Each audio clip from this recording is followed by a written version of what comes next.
Ladies and gentlemen, we are live from the Steel Twins recording studio in the cherry capital of the world, Traverse City, Michigan. Introducing your hosts, the Cannonball, the Cannon, the Steel Twins. What's up, everybody? It's Monday night, and you know what that means. That's right. This is part 3 of the season finale of Dual Destinies. Absolutely. You know, we have reached the top of the mountain at last. Harry, I've reached the top. I gotta tell you, I've watched last week's stream several times already, and I still cannot get over how well our performances were. Yeah, I know. I mean, you know, we're the ones watching it, and we're the ones that are going like, hey, that's really cool. But no, I'm really proud of what we both have accomplished. You know, not just, last week, but this whole thing. And, of course, as always, once again, we are not alone. The Gamer Biker got his kickstand up, and he's revving his engine right now. And he is simultaneously streaming on his channel. Why don't you say hi, why don't you say hi to the people out there? Hey, what's going on, everybody? Yeah, so, and as you can see, once again, the QR code is live and in public. You can still donate to St. Jude's Children's Hospital by scanning that QR code and following the link and giving us your best. So give till it hurts. No matter how little you give, it'll mean a lot. Absolutely. You know, and I think Gamer Biker, does this go? We'll say Chuck, because that's who you are to us. This goes up to this weekend, does it not? Yep, the 15th will be the last day, because that's when they have the big get together here in Orlando. So that's kind of like a little celebration convention, for everybody's accomplishment, raising money. And whether if it's large donations or even the smallest donations, everybody gets recognized for it, which is nice. Mm-hmm. Absolutely. So everybody that's given so far, you guys are doing your part. Mm-hmm. So, all right. Well, I can hardly wait to get this thing started. So there's only one piece of business left to do. And yes, if I may, we're rocking the C4 Ultimate. So you got to cap your bottle or a pin on your can. Go ahead and pull that pin or twist that cap off. Hey, Cannonball, what time is it? It's time to get bombed. That one sailed a bit. Mm-hmm. Cheers. There you go. Just a bit outside. Yeah, there we go, baby. Okay. So, without further ado, let's get this shindig on the road. It's for this very reason I returned. Time to bring it to an end. Mm-hmm. Yep. It's like I got a ton of theories. Not a ton of theories. I've got a couple different theories on who the Phantom is. So if you guys are trying to catch up from last week, we found out that we thought Athena Cykes was going to stand trial for the murder of her own mother, because Aura Blackquill, Simon Blackquill's bigger sister, is a huge bitch. Just angry and resentful, but thankfully, justice has prevailed, and we found out that Athena Cykes is not responsible for the death of her mother. There is a spy that sabotaged the Hat 1 rocket, blew up the courtroom, blew up the Space Center, a couple weeks ago, or a couple days ago or whatever. And now he may also be responsible for the murder of Clay Terran, but just before. And Simon Blackquill has been cleared of all charges, and his death sentence has been canceled. So yeah, he just got out of the noose. But now loose from the noose. Yep, as AC/DC would say. But hang on a second. Apollo Justice is standing on the finish line, arms crossed and brows furrowed. We have more to dig into. So, without any further delays, we will resume episode 5, Turnabout, for tomorrow. Not only resume, conclude. Conclude. You're right. We're going to get to the bottom of this. Time to earn your bread, Phoenix Wright. And everybody else. Yeah, everybody else. Time to prove your worth, Athena Cykes. Yeah, of course. December 20th. District Court, courtroom number 4. And remember, kids, it's bombed to shit. The roof's off, the walls are collapsed. The gallery is still there, and they're buzzing with activity. Meanwhile, the judge... Mr. Justice, please explain yourself. It's very simple. There isn't much to explain. The defendant, Miss Athena Cykes, might not be innocent. Might? The heck are you talking about? What are you talking about? The case from 7 years ago has been settled. I'm not talking about the past here. I'm talking about the present case. Oh, you're right, because hey, we still don't know who killed Clay Terran. Yeah, it's still not clear who killed Clay Terran. But Apollo, why would you? Miss Cykes, please listen quietly to what I have to say. What in the world is Apollo trying to do? Your Honor, please allow me a little of the court's time. Right. This is a trial for the case from 7 years ago. Miss Blackquill, I'd like to ask a favor of you. Just as you lost someone close to you, I lost someone close to me too. I'm sure you want to know the real truth of what happened as much as I do. Apollo? Sure, you know I'm all for the truth. Now let's see you expose the princess's guilt. Oh, for God's sake, she won't let it go. Can you guys play Fortnite? Well, football, Johnny, maybe some other time. Well, that's an option. Not tonight, though. Judge, I give my permission. Continue with the trial. Very well. Is that all right with you, Prosecutor Edgeworth? The prosecution has no objections. Let's hear Mr. Justice's testimony. I'll have the police's investigation report brought immediately. Not you too, Edgeworth. I really hope it's because you have something up your sleeve. Very well. Your opening statement, please, Prosecutor Edgeworth. As you wish. Let's review the case of the murder of Mr. Clay Terran. I'm not sure if the next stream will be Fortnite. We'll see about that. We'll have to think about this. Well, when we do, we will post it on our Facebook page. So keep tuned. It was made clear in the previous trial that Solomon Starbuck was not his killer. Therefore, the true culprit was someone else.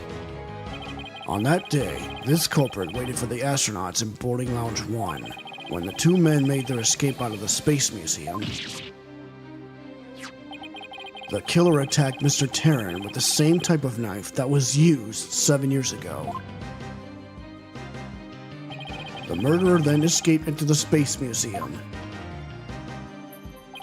Next, Director Yuri Cosmos switched the launch pads. After that, the culprit exited the Space Museum and escaped via boarding lounge 2. Therefore, this trial must make clear who Mr. Terran's true killer was. In other words, we must discover who it was that escaped through the Space Museum that day. Thank you, Prosecutor Edgeworth. Mr. Wright, is the defense ready? Well, I'll be a blobfish's mama. Zion Boyman has entered the chat. Welcome. You're just in time for tea. Buckle up, because you're going on a ride, baby. Yes, Your Honor. Change my evidence. Sorry about that. Relevant evidence swapped into the court record. Right. Now then, Mr. Justice, your testimony if you please. Oh, boy. All right, what do you got to say? Witness testimony. Apollo Justice's accusation. I suspected Miss Cykes of the murder of Clay Terran. My growing suspicions were confirmed when this incriminating evidence presented itself. Yeah, but how did it get there? Fulbright brought it in. In addition, she's the only one who could have utilized the launch pad switch to escape. No way. That is why I wish to indict Miss Cykes on the charge of murder. I think you should grill this guy like a hamburger. Yep, I want to know what the heck he's talking about. Order! Order in the court! Mr. Justice, you realize you're charging your own co-worker with murder, don't you? Yes, Your Honor, because that is the conclusion my investigation has led me to. But Apollo, why? How could you suspect me too? Mr. Wright, your cross-examination, please. I don't get it. Just what did you find out over the past few days to make you think this? What indeed? That's why we gotta grill him. Apollo, you traitor! Well, I don't know yet. Apollo Justice accusation. Well, it's starting to look like that. I'm like, what's he doing? I suspected Miss Cykes of the murder of Clay Terran. Hold it! What first made you suspicious of Ms. Cykes? It all started when Miss Cykes and I were investigating the crime scene. When she saw the weapon that killed Mr. Terran, my bracelet reacted. Oh. She said she'd never seen the knife before, but my bracelet told me otherwise. And then, every time after that, my bracelet would react when she talked about the case. Poor Apollo must have been beside himself during that investigation. I didn't know what to do or think. I couldn't even sleep. In that condition, I knew I wouldn't be any good in court. So I decided to wear an eye patch, so I wouldn't be able to perceive any of her tells. Oh, okay. Okay.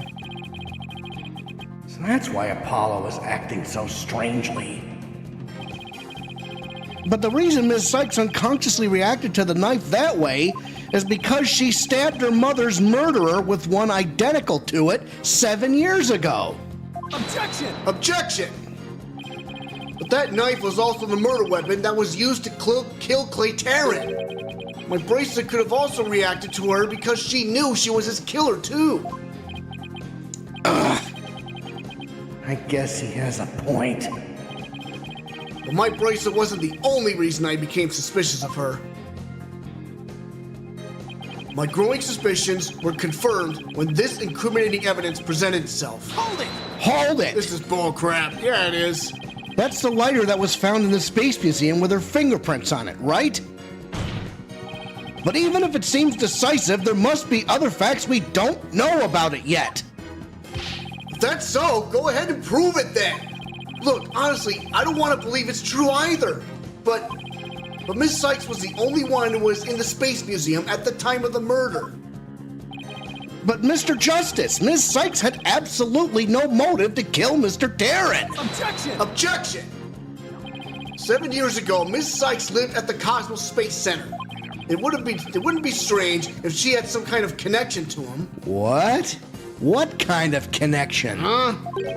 Besides, people sometimes kill for motives we can't even imagine. Apollo, let's play a game called Zion Says. Zion says, shut up! Yeah, this is gut-wrenching, folks. I know you've seen plenty of cases like that in your own career, Mr. Wright. I still can't believe this. How can you actually suspect Athena, Apollo?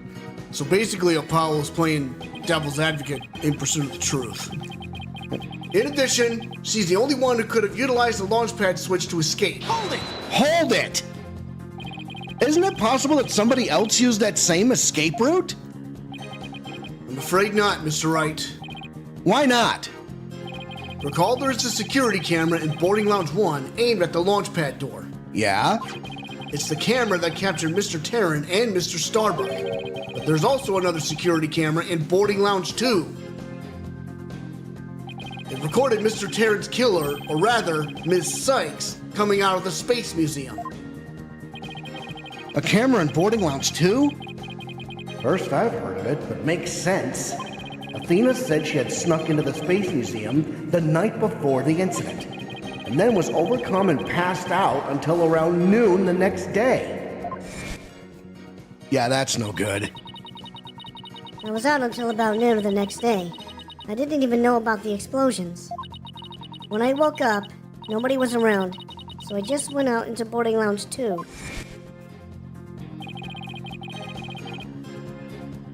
Hold on. That must have been when the camera captured her. And that's what made Apollo suspect her even more. Wait a minute. In that case, it most likely recorded the true culprit as well. Objection! I'm gonna check the thing so hard right now. Apollo, you are dumb. Well, I don't know about him. I don't think Apollo's being a bad guy here, but I don't even know if he's... maybe let's find out. But I mean, I don't like where it's going though. Objection! That's a negative on that one too, Mr. Wright. In the footage taken after the incident, Miss Cykes is the only one who appears. What? Why? Why indeed? Order in the court. That can't be. But if it is, then it is incredibly incriminating.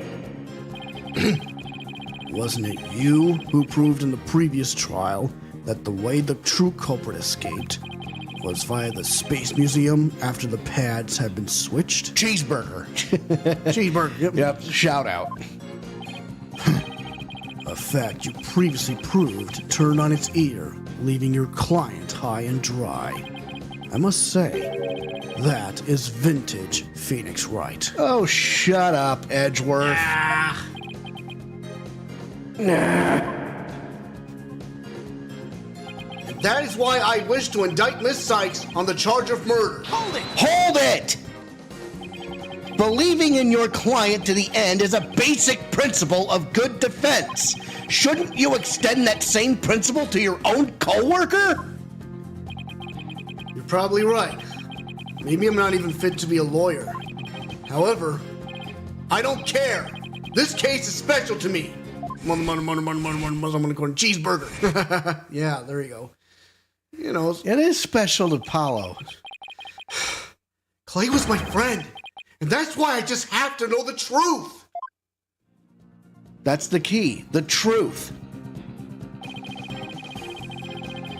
Apollo suspected his trusted coworker of killing his friend. To dispel his doubts, he investigated on his own. That only led to more doubts. Apollo must have been really struggling with this. Well, Apollo may have doubts, but I'll say it again. Athena Cykes isn't the murderer. Athena is your friend too, Apollo. And I have only one thing to say. Evidence is everything in court. Oh, Jesus, I wanna what s- evidence do you have? I want to slap the bandages right off of him. Well, Mr. Wright, think you have the concrete proof to knock down my arguments? Your arguments have been very clear, Mr. Justice. And your facts appear to be indisputable. Well, Mr. Wright, what do you think of my theory? There's got to be a crack in it somewhere. Oh, yeah. Looks like not even you can deny it. Miss Cykes was the only one who used the only possible escape route. Under these circumstances, there can be no other suspect but the defendant. I want to put my fist in concrete and punch him.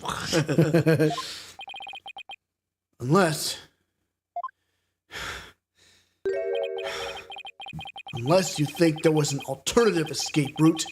Is that what you think, Mr. Wright? Maybe he's trying to push Phoenix into that direction. Yeah. Is that what you think, Mr. Wright? is that what you think, Phoenix? Was there an alternative escape route? You bet there was. Of course. I mean, it has to be. Yes, I said concrete. Yep.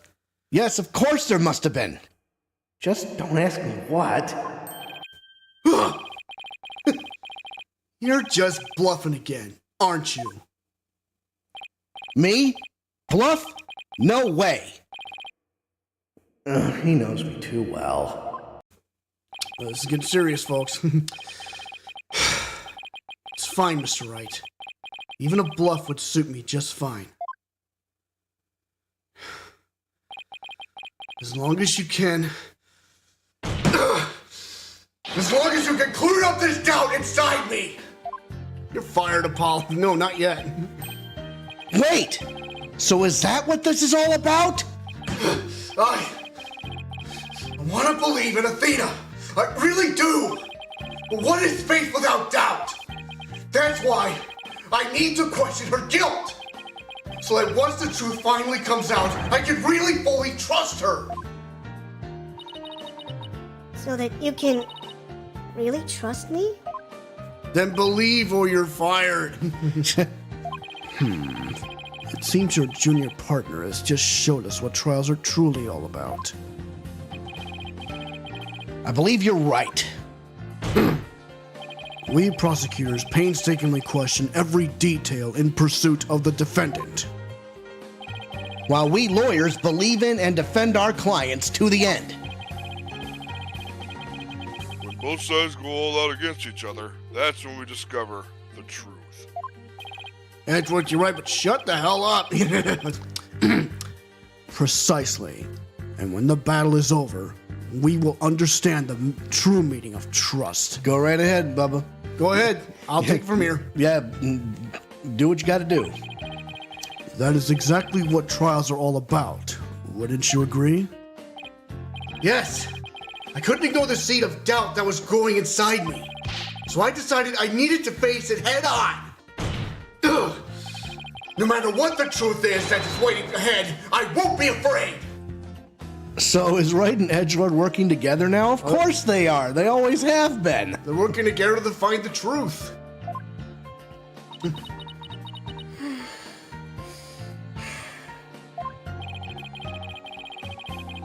That's so like Apollo. Always uber earnest about things like this. Mr. Justice, I vow to dispel every last bit of doubt in your heart. Good. Because I want to believe in Miss Cykes again. You're really hoping there was an alternative route, aren't you, Apollo? But if I use the process of elimination, there really aren't that many possibilities. Director Cosmos was at the southern exit, leaving only the control room and the corridor to the Space Museum. Which door could the culprit have escaped through? Come on, Mr. Wright! Where do you think the culprit escaped to? Please believe your job is on the line, Justice. All right, let me think about this. So obviously there's the Space Museum corridor. You can't get into the control room without Yuri Cosmos. It's got to be the Space Museum corridor. Take that! Mm-hmm. Take that. They really only could have escaped to the corridor of the Space Museum. All they had to do was use the unconscious Mr. Starbucks Prince to get through the door. Objection! Objection. It appears that all you're trying to establish is Ms. Cykes' guilt. If the culprit used that route, the only exit would have been into boarding lounge 2. The logical conclusion of your argument is that the killer is none other than the defendant. I knew it! It's the only way it could be, huh? If the culprit escaped into the corridor that leads to the Space Museum, then I guess it's true. The only exit would have been into boarding lounge 2. Edgeworth, I'll slap the posh right out of your body. But Ms. Cykes was the only person captured by the boarding lounge 2 security camera. I investigated the crime scene thoroughly. But the only place the culprit could have escaped to was the Space Museum corridor. There weren't any other secret corridors or anything. So that leaves us with no other conclusion to draw but that Athena Cykes was the culprit. What could the answer be? Was there really no other escape route? But hold on a second. What if? Now, hang on. Yeah, you always got to turn it upside down. Now, yeah, there may not have been an escape route, but there must have been some other way. There's got to be some other explanation to all this. I'm thinking about that emergency ladder. Oh, no way. Oh, hang on. Keep going, man. I gotta prove that. We gotta prove that. Again, that was just my thought. You'll go from insert rich person laugh to insert regular person wheeze laugh that sounds like a motorcycle. Where did those mysterious leaves we saw in the corridor come from? What if they're a clue to the culprit's real escape route? Yeah, what the heck? Those leaves had to be something. And just one slap. I think it is possible that the culprit escaped into the Space Museum, but then came out using a route other than into Boarding Lounge 2. Oh? Launchpad 1 and the Space Museum were switched after the bombing, meaning the Space Museum corridor was moving along the rail at the time, which is exactly when an alternative escape route opened up for our culprit. Are you kidding me? Judging by the intense look in your eyes, I take it you're serious. Very well then, Mr. Wright. Do tell. Where could the culprit have gone from the museum corridor besides Boarding Lounge 2? Could have went to the launch site, maybe. Outside. We found something odd while investigating the museum corridor this afternoon. Namely, a few dead leaves on the floor. Considering where dead leaves come from, they point us to exactly where the culprit escaped to. I'm gonna go. Please, Rose Edgeworthy for me. Yep, we will get the prods ready for him. Hey, well, thanks for stopping by even for 5 minutes, brother. Absolutely. Any kind of support is appreciated. Yes, I remember seeing some leaves myself. Ah! Do you mean? Yep. While the Space Museum was in motion, just beyond the corridor's safety door was an alternative place that the culprit could use to escape. In other words, the culprit's real escape route was the area outside the Space Center. You're freaking insane! Objection! Do you know how impossible that would be? That corridor is level with the third floor. Even if the culprit tried to leap to the outside wall of the Space Center building, they would fall to their death. Objection! Ordinarily, yes. But after the bombing incident, the culprit could make use of a certain item. Wow. Yeah, that's where it comes into play. Oh, yeah. And what item was it exactly, Mr. Wright? All right, this is what the culprit used to leap to the outside wall of the main building. All together, everybody. 3, 2, 1. Take that! An emergency ladder. There was an emergency ladder in the 4th floor robotics lab, and it was used that day after the explosions to help evacuate people. Ms. Blackquill herself used that ladder to escape down to ground level. Recall that the launch pads were switched after the ladder was lowered. Never mind, I'm back, babies. The fan favorite is back. Yeah, kid's back on the block. There you go. The corridor would have passed by the ladder while the pads were being switched, and that's when the culprit literally sprang into action. Yeah, we're getting to the nitty-gritty, folks. And leapt onto the ladder. What? Who would have imagined? Order in the court. Well, an alternative escape route seems to have emerged. And I'll smack Edgewimp with a rolling pin. Yep, gotta go find one first. Which means someone other than Miss Cykes could have been the culprit, right? Objection. Making things up on the fly in an attempt to sway the court again, are we, Mr. Wright? Your theory has so many holes it puts Swiss cheese to shame. All right then. Name one. I have here detailed information about the Space Center. According to this, the distance between the museum corridor and the main building during movement is... I want to shove that cravat down his throat. Probably not. A full 20 feet. Yikes. That's a long way to jump. 20 feet? You're pulling my leg, right? In addition, the corridor is 3 floors from the ground, or roughly 50 feet. You some bitch. What's more, the culprit will be leaping to a precarious place. An unstable ladder. That's interesting. Human beings feel fear in dangerous situations. It's a basic survival instinct. This guy doesn't. An ordinary person would certainly hesitate before jumping. Or even freeze in fear and not jump at all. Objection! But the culprit had just murdered someone. They weren't in an ordinary state of mind. Objection! Nevertheless, why would they have taken that kind of risk? They could have waited for the switch to be complete and escaped to boarding lounge 2. You son of a bitch, you don't feel fear about me knocking you out. They could have waited for this. Okay. Could have. Objection! Because there was a security camera in boarding lounge 2. The culprit knew they would be recorded if they left the Space Museum that way. Objection! In that case, the culprit could have hidden in the museum until things settled down, and then blended in with the other people after the museum was opened. That's a good point.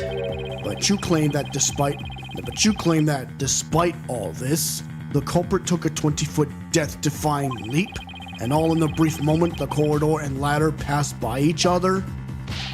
That's also a good point. They would have needed a running start while the corridor was moving to make that jump. If their timing was off, or if they couldn't jump far enough, it would have been instant death. What kind of person would attempt something like that?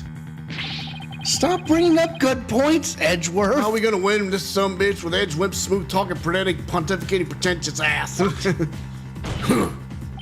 This true culprit of yours is nothing but a figment of your imagination. Why do you always have to point out every flaw? Welcome back, Chuck. Mr. Edwards, right. That does sound pretty insane. The culprit would have to be someone who feels no fear, like a stuntman. I think we know who it might be. The Phantom, perhaps? Everyone feels fear on some level, right? Wait a minute. You're figuring my fist up your ass. Aha! I've got it this time. I can prove that there is someone who could have used this alternative escape route. Oh, can you now? This proves the possibility of a person who could have used this alternative escape route. Remember, the guy had no fear. Yep. 1, 2, 3. Take that. Yes, we can, bitch. What's that, Mr. Wright? This is a certain person's very interesting psych profile, and I want to take a peek at this. Yeah, okay. Oh, we can't. No, Never can't. mind. All right. The subject doesn't experience feelings like normal people do. In other words, this person doesn't feel happiness, sadness, or fear. Doesn't feel fear? Right! You can't be serious! Without the constraint of fear, Simon? nope, he could easily do what an ordinary person wouldn't dare. Just as you or I could do a broad jump on the ground without the slightest fear, this subject could make a 20-foot leap 50 feet up in the air. He could choose this extreme way of escaping without hesitation. So you're saying that to a person without fear, the alternative route would be quicker and eliminate the chance that they'd be spotted? Holy Spooner Man. That's definitely pretty extreme, Mr. Wright. Chuck, But there was such a person there at the scene. was there such a person at the scene? Yes, the Phantom. That mysterious, shadowy figure who keeps popping up. Oh dear. Holy shit. The Phantom. Again? I knew the Phantom was there behind the scenes of the Space Center bombing, but I wasn't sure if he was connected to the murder of Clay Terran as well. However, now it's all clear. The Phantom is the one who not only bombed the Space Center, but also killed Mr. Terran. What? What? What? How is that possible? Order in the court. Order, I say. Mr. Wright, please continue. There were just too many similarities between this case and the one from 7 years ago. But why, you may ask? It can only be because both incidents were the work of the same Phantom. So then this Phantom is the one who killed Clay? Ugh. But who is he? This Phantom has been haunting this case, pulling the strings in the background. Uh-oh. Oh yeah, we're getting there. Who could this unidentified international spy be? Right. This escape route must have been a part of the Phantom's plan from the start, as was tricking Director Cosmos into switching the launch pads. The bomb on the second floor was meant to make the elevators and stairs unusable. That's why he gave advance warning and planted the bombs where he did. Good theory, Edgeworth. Yes, I think you're right. But it doesn't explain this one last thing. Uh-oh. So I lowered my emergency ladder like the detective leading the evacuation told me to. Uh-oh. Package? My theory is starting to take even more shape. Uh-huh. But it was such a pain. Why couldn't they have used the ladders in the other rooms? That coat. Yeah. No, the blue coat, that's Clay Terran's coat. The robotics lab wasn't the only room with an emergency ladder. But he couldn't have made that leap unless he was certain which one it would be. So you mean the Phantom must be someone who knew that particular ladder was going to be used? That's right. Wait a second. Who could it be? Hold up a sec. Wait a minute. So I lowered my emergency ladder like the detective leading the evacuation told me to. Oh my. We got you, bitch. Oh, man.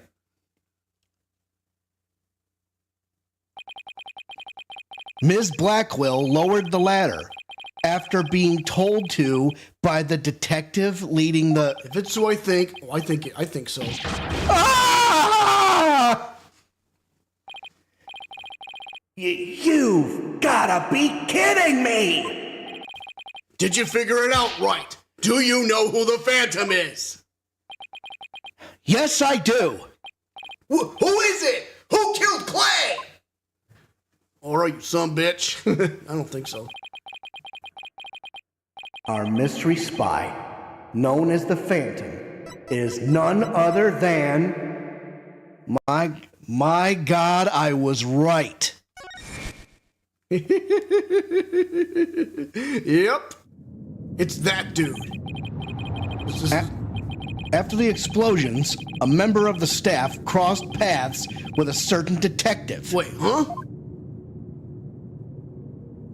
Yeah. He figured it out. I was on duty on the 4th floor. It was quite the madhouse, I tell you. As for the detective who was leading the evacuation from the 4th floor, Yeah. Knocked you like a train, didn't it? he had a very specific objective in mind. So, I lowered my emergency ladder like the detective leading the evacuation told me to.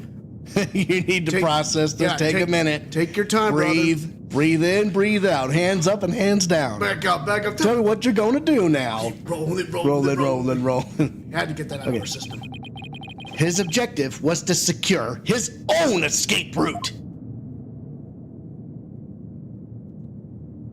We lowered an emergency ladder from a 4th floor window and escaped that way. I knew I was right to not like that sumbitch. Once everyone else got out safely, I made my way down too and headed to the shelter. That's a slow burn, ladies and gentlemen. Oh boy. This is a detective you all know. He's even the lead detective on the current case. He appears to be a very emotional man, but his psych profile says he is without emotion. Take that! Take that! Yep. Bro indeed. What are you saying? You mean the Phantom is... Detective Bobby. Okay. Bobby Hang on. Fulbright. Go ahead, Chuck. We got it up on the screen. Do I get to say my line? Yes, you do. Detective Bobby Fulbright? Exactly. We were all taken in by his fake persona. Detective Fulbright's real identity is the Phantom. Zion, you done smooched the express train. No, he hit it with... Order in the court. Mr. Wright, how could this be? That's easy, Your Honor. Detective Fulbright was leading the 4th floor evacuation effort. Our first clue is that he made no attempt to have any other ladder put to use. The ladder in the robotics lab is the only one he ordered to be lowered. That is no. The second is that he directed everybody to the basement shelter via this ladder. Oh my bruh. Verily, it was all a part of his plan to create an escape route. After Detective Fulbright saw to it that the ladder was lowered from the robotics lab, he went to the lounge where he killed Clay Terran and escaped into the Space Museum. The museum started moving slowly, so he waited for the right time, got a running start. Jesus H. Christ. Yes, indeed. And the H stands for Harold. And just as the corridor was passing the ladder, he leaped onto it. I don't believe it. That addle-pated detective did all that? Was it really him? I mean, all this time I thought... sorry, we didn't catch your name. My name? I'm Bobby Fulbright, the heroic detective who defends our good citizens from evil, the champion of justice who comes running whenever you're in need. And my catchphrase, it's in justice we trust. Then, his concern for Simon was also all just one big act? I swore to reform Prosecutor Blackquill and make him a valued member of society again. So I can't just sit by and watch him give in to his emotions and tear the defendant apart. That monster killed Clay! He had me completely fooled! Come to think of it, he's the one who brought that bloodstained lighter to court, too! The scumbag even made me turn on Athena! Damn it! How the hell did I fall for all that? For him to have wormed his way into the police department as well. Your Honor, the defense demands to question Detective Bobby Fulbright. I mean, I didn't trust his ass, but I'm still shook up harder than a damn maraca. Yes, I agree that we need to hear from him right away. The court will take a short recess, and then Detective Fulbright will take the stand. All right, take a breather, folks. Boy. Woo, boy. Hold on. Okay, Wow. So I played this game, and I like this next scene. This is when everything comes into play. December 20th, 5:13 p.m. District Court, Defendant Lobby, number 5. We'll get him. Thank you so much, Mr. Wright. If it wasn't for everything you did, I... Don't thank me yet. We still have an uphill battle to fight. You got it, boss.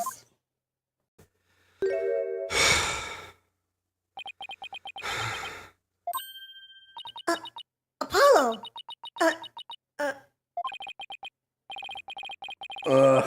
Well, this is awkward.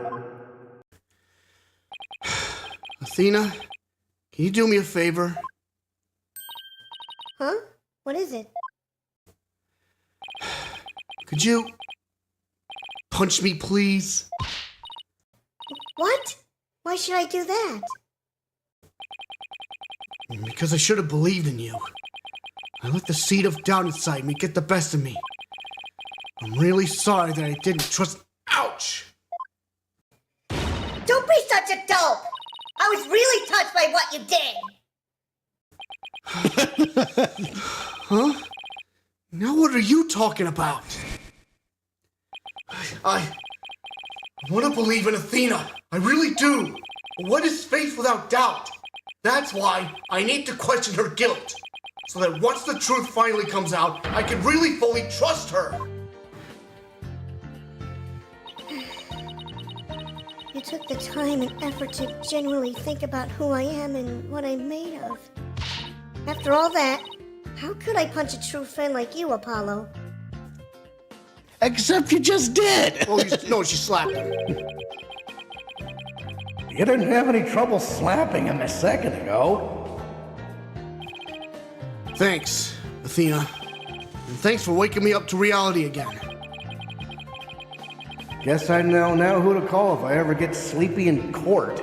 I want to hug Athena, give Apollo a stern talking to, but edgelord a new cravat and knock the hell out of Fulbright. Oh, we're gonna get it. I want to hug Athena too. Who's saying this? It looks like you have some promising young people working under you. Edgeworth. Yeah, I think they're pretty great myself. And they're not afraid to keep me in line. Anyway, I have some very good news. Aura Blackquill has surrendered, and the hostages have been set free. Yay! There you go, Aura. That's how you can clean your conscience. There you go. Trucy and all the others? Oh, thank God. Miss Blackquill said she had something that she really needed to do. Hostages? Yeah, you missed tea time last episode. Well, she took ago. control of a robot. She took people hostage. It was insane. So I granted her special permission to do what she must.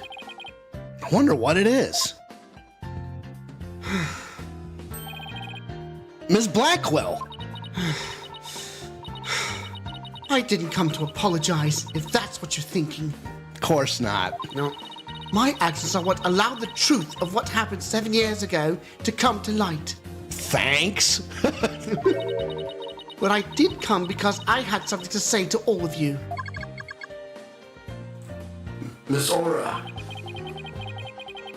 She'd better not be here to complain about something. Miss Blackquill, I want to apologize to you. The fact that you couldn't trust the court system is our fault. Yes, it's true the courts are filled with incompetent idiots. Still, I suppose I can let you handle the rest of this case for me. Hold on a second. Oh, Miss Aura, does this mean you're starting to trust the system again? No, of course not. Be quiet, hunk of junk. It's just, I wouldn't mind if you were the one who took Metis' killer down. Leave it to us. We'll get him. So I guess that means she's starting to trust us at least. Aura. Simon, I'm so glad both you and the princess were cleared of all suspicion. And it's all thanks to me and my robots. You'd better be grateful. I never imagined you would go that far. Though you always were extreme. Hi, whoever that is. Was it Blake Hi, King? yes, Blake King again. Hi! No, it's because of Phoenix. but I don't recall ever requesting your help. As close as ever, I see. Well, now that you've been released, I guess it's my turn to go live in the slammer. What?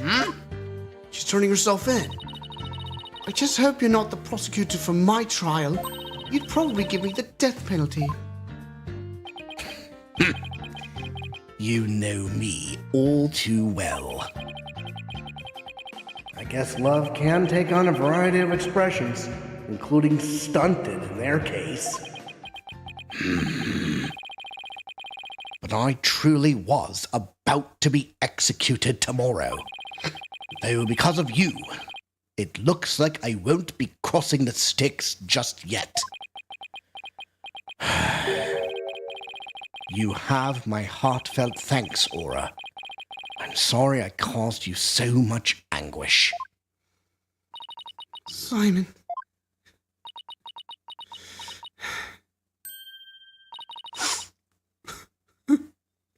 What the hell is the Styx? It's the river Styx in Greek mythology. Look it up.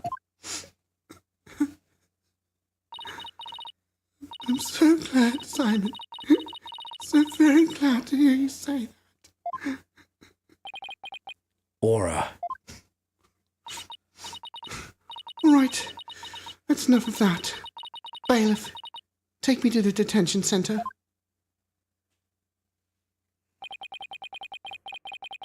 What Ms. Blackquill did was inexcusable. But it's clear she did it out of love for her brother. I still can't wrap my mind around Detective Fulbright being the Phantom.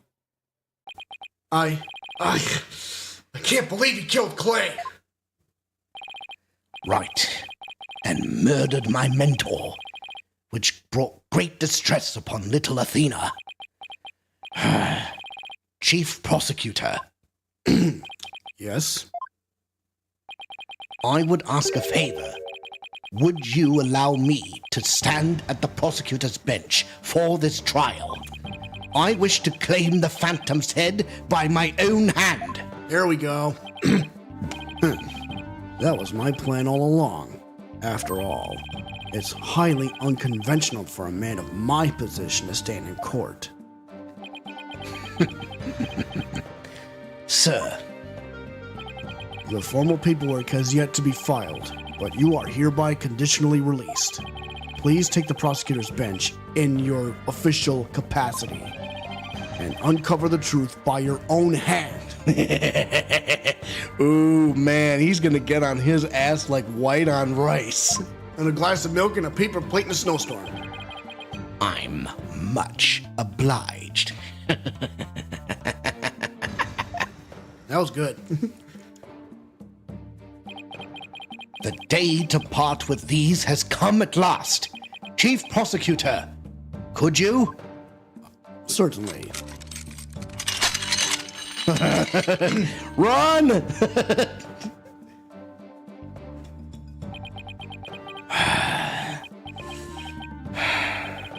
How long have I waited? Maybe it's the sense of freedom, but even the air seems fresher, the light brighter. And I will relish slashing that blackguard Fulbright to shreds without mercy. Damn straight. I don't have to be able to read his heart to see how happy he is. I'm so glad. But I won't cry just yet. After all, we still got a trial to finish. It's okay to cry, Athena. I promise. Prosecutor Blackquill, Mr. Wright, please avenge Clay's death for me. What are you talking about, Apollo? You're coming to the defense's bench with me. I am? Well, I can't expect Athena to assist me now, can I? She's the defendant. That leaves you, Apollo. But are you sure you want me? I took a leave of absence and everything. Well, our office is pretty short-handed, and you're all I've got. Thank you, Mr. Wright. Athena, I love you, but you can't keep your emotions bottled up. Yeah, that is sound advice, Scion. Apollo, Athena, I can say it with all my heart now. I believe in your complete innocence. And now we're going to prove it to the world. thank you, Apollo. I know you can do it.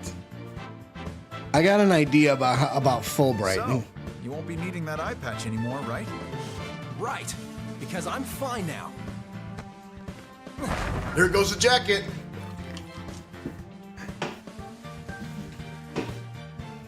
Oh, wow, look at this. Look at the smiles on her face. Oh, yeah. Yeah! He's back! Back on the block. Now this is the Apollo I know. Welcome back, Apollo. It's almost time for the trial to restart, though it looks like you have things well in hand. Let's go! Indeed. Yep. I should head back to the prosecutor's office. But why? I want to look into a few things. Namely, the first people on the scene 7 years ago, the facial data registered by the robot, and Detective Fulbright's background. Hi, Edgy. Sounds great, Edgeworth. Thanks. Yeah, maybe so. Detective Fulbright's probably a false name. We got to find out who he really is. I expect to be repaid with a victory, Wright. Now, if you'll excuse me. Okay, you two all set to go? You bet I am! Let's do this. Let's give Bobby the death sentence. This is it. This is it. The final battle.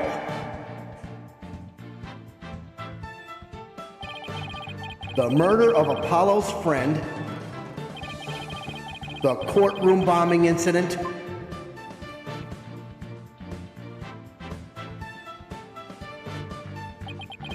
And the case that ushered in the dark age of the law 7 years ago. I'm so hyped. Me too! Destiny has called us to bring the one responsible for it all to justice today. Let's have it go!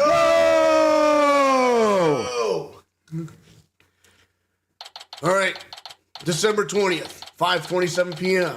District Court, the ruins of courtroom number 4. Yeah! How much you want to bet he's missing? Let us now reconvene. The defense is ready, Your Honor.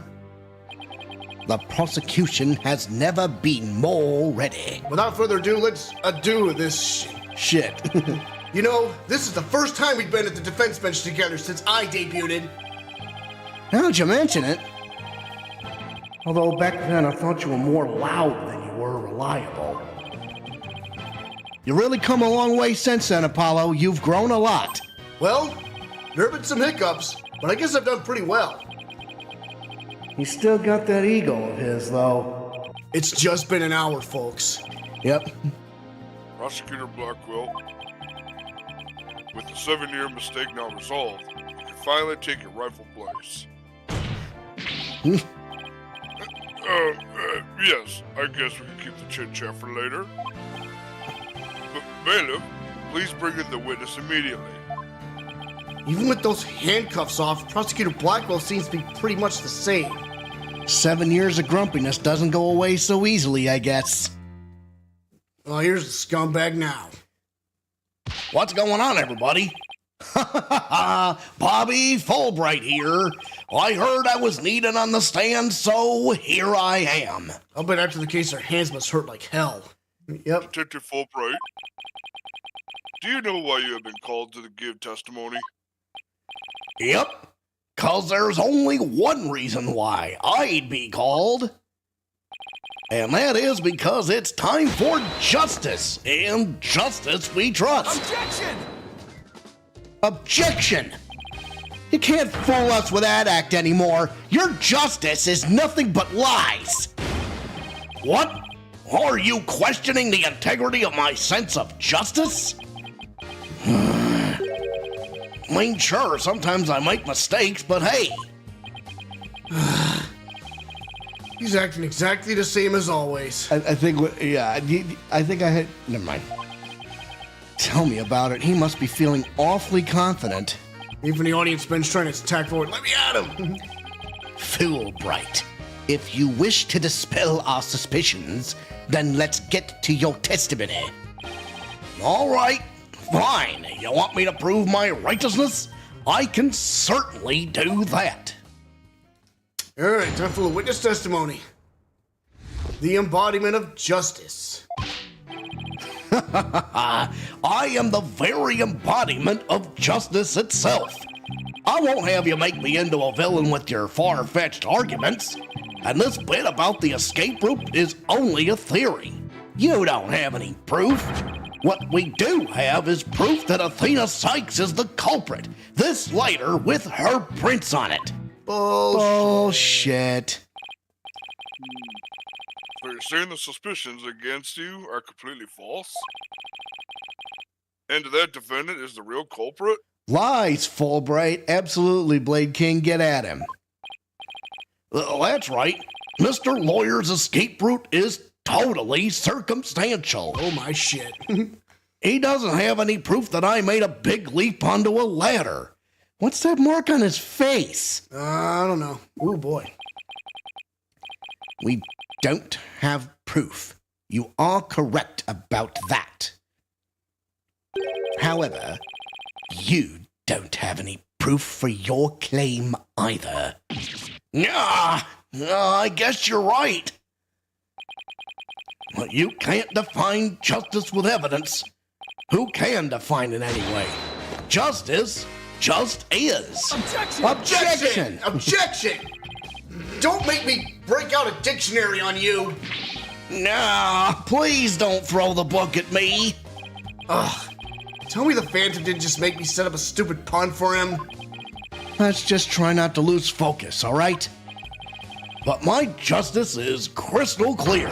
What's not clear are your eyes. Wake up and smell the justice. Silence. Silence. Huh? Enough of your rubbish, fool Bright. If you have even an ounce of justice, then you will answer the court's questions and prove it. Prosecutor Blackquill? Prosecutor Blackquill looks torn. Well, Fulbright was his partner after all. Prosecutor Blackquill is right. The truth will be revealed in the cross-examination. The suspicions against Detective Fulbright are, at this point, only suspicions. As in my duty, I will judge the claims against the detective as impartially as I can. Does anyone have any objections? That's fine, Your Honor. Now ask away and don't hold back. Well, there don't appear to be any objections. Very well, Mr. Wright. Please begin your cross-examination. All right, time to turn the grill on because we're throwing the burgers on. I don't know. What does story mode tell us? All right. The embodiment of justice. I am the very embodiment of justice itself. I won't have you make me into a villain with your far-fetched arguments. And this bit about the escape route is only a theory.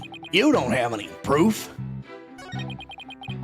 Oh, so it won't make you into a villain with your far-fetched arguments, huh? Hold it! Well, I guess we're getting more information. My arguments are hardly far-fetched. There's careful reasoning behind my theory. I never thought I would say this, but I feel bad for Simon. Yeah. Yes, well, apparently there's reasoning behind even a tofu burger. What we have against Ms. Cykes, though, is not just reasoning, but solid evidence. And it's called the lighter with Ms. Cykes' fingerprints on it in the victim's blood. Yes, it's true, but wait, Detective Fulbright was the one who brought that evidence to the trial.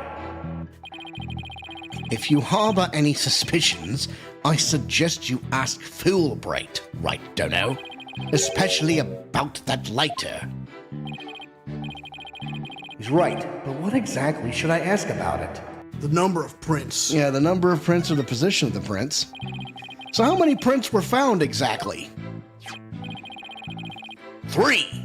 The thumb, the index finger, and the middle finger of a right hand. Wait a minute. Uh-oh. Now, check. Time out. Time out. Now, can we take a look at something? Yeah, I don't know if I don't know if that picture's in here. No, check the statement. Yeah, check or a statement here says the following. Well, I can't do it, I guess. The perp held a lighter with an earth emblem on it in their left hand and a knife in their right. In the left hand. Ha! Contradiction See? here. Let's go. Your Honor, that is an important statement. Could we please have it? Ha! We got him. I added to my testimony. You got it. You beat me to it. Yep. Be it investigating or testifying, speed is the key. 3 prints were on the lighter, the thumb, index, and the middle fingers of a right hand. I don't think so, homeboy. On the count of 3. Objection! I wanted to jump it. You say the prints were from a right hand. Is that correct? Well, that's right. Very clear prints. But that just doesn't add up. Huh? What doesn't add up? According to Ms. Blackquill, who saw the culprit herself, Buddy!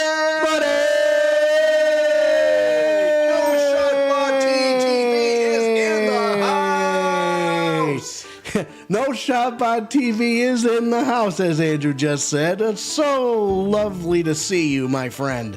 It's been a hot minute. It's been so long, man. Thank you so much for joining the stream, man. I gotta start that over again. This is nail biting. According to Ms. Blackquill, who saw the culprit herself, this person held the lighter in their left hand. Let's hit this bitch. Let's hit this bitch. Yeah, let's go get him. Let's go get this son of a bitch. Yeah, let's get him. Oh? So here's the dilemma before us. Why are the prints on the lighter from a right hand instead of a left? No. You're right. Doesn't make sense, does it? Your Honor, this lighter can hardly be called incriminating evidence. The witness's claims don't even hold water. Detective Fulbright, I hope you have a good explanation for this. Just can't understand it. They're definitely right-hand prints. Then why are they inconsistent with Ms. Blackquill's statement? I've got it. What have you got, Detective? The mirror. The witness must have seen a reflection of the culprit in the mirror. Uh-oh. What mirror? Wait a second. How do you even know about that? It was dark. Go on. Ms. Blackquill was looking in through the window of boarding lounge 1, wasn't she? I believe so. Hey, some bitch is my thing. If you mean the little window in the back and to the right of the room. Well, that's right. And across the room on the opposite wall is a large mirror. I didn't notice that before. I do remember seeing it. So are you saying... Yes, the culprit Ms. Blackquill saw must have been a reflection of that person in the mirror.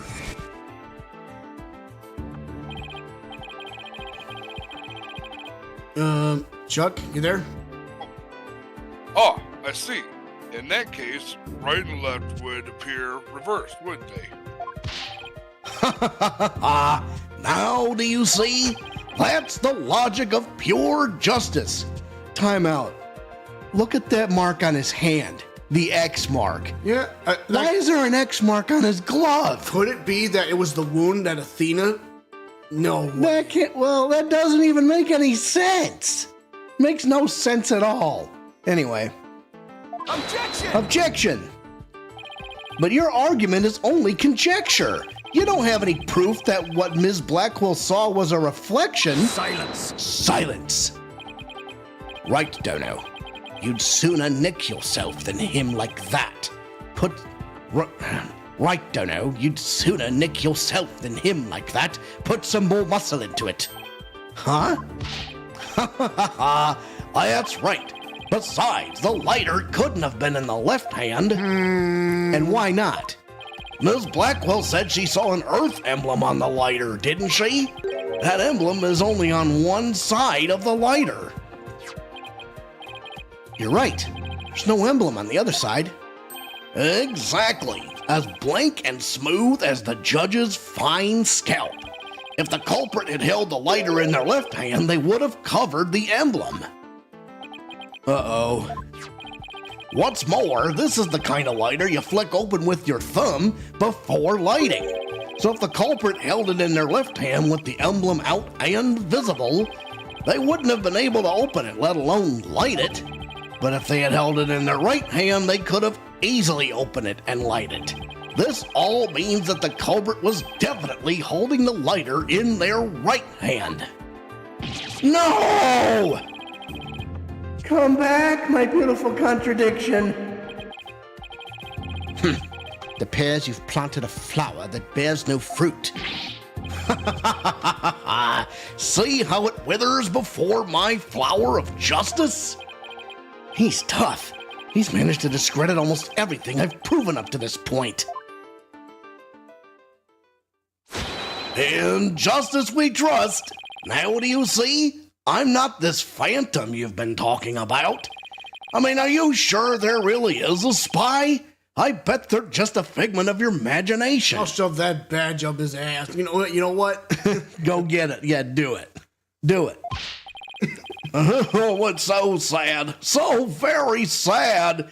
But I'm afraid Miss Cykes is the culprit. No, she's not. I'll believe that.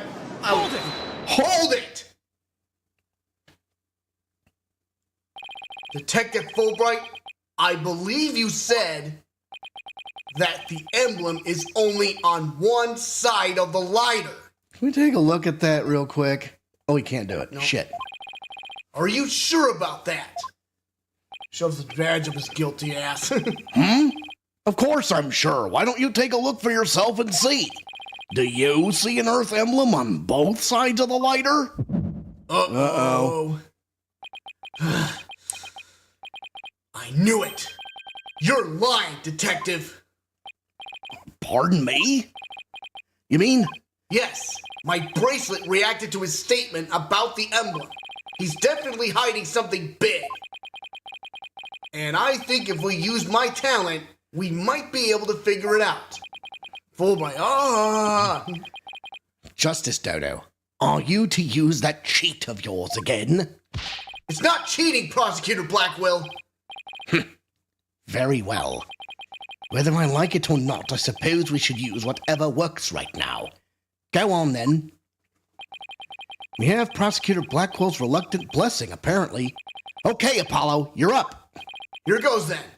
Detective Fulbright, could you repeat that last statement one more time? What in the world are you up to? All right, fine. I'll say it as many times as you like. Listen carefully.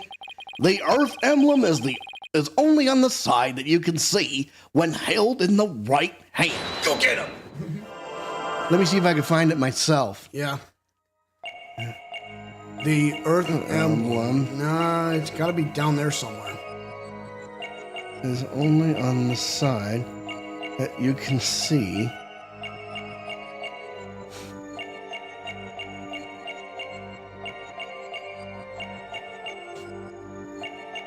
When held in the right hand.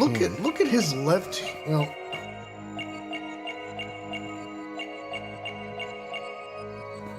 listen again. Down, down, down, and to the left. See that? The right. Okay. And we have a winner. Where should I go? Check the thumb. Oh yeah, keep your eyes on the thumb and listen again. See what happens. This thumb here? Yeah, try that. All right, let's listen to that again. There. Gotcha! Gotcha!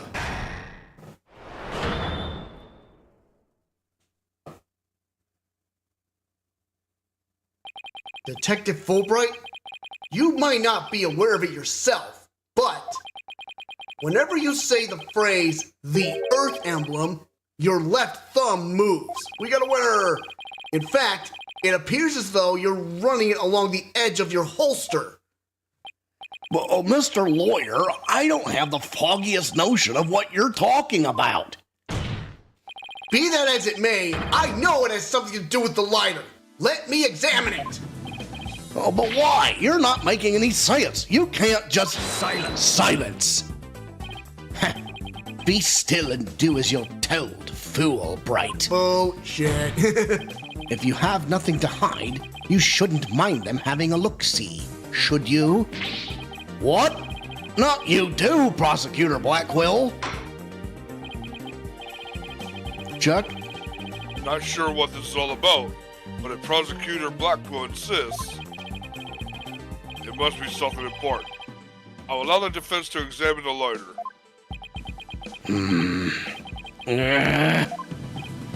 Good. Now maybe we'll learn something new.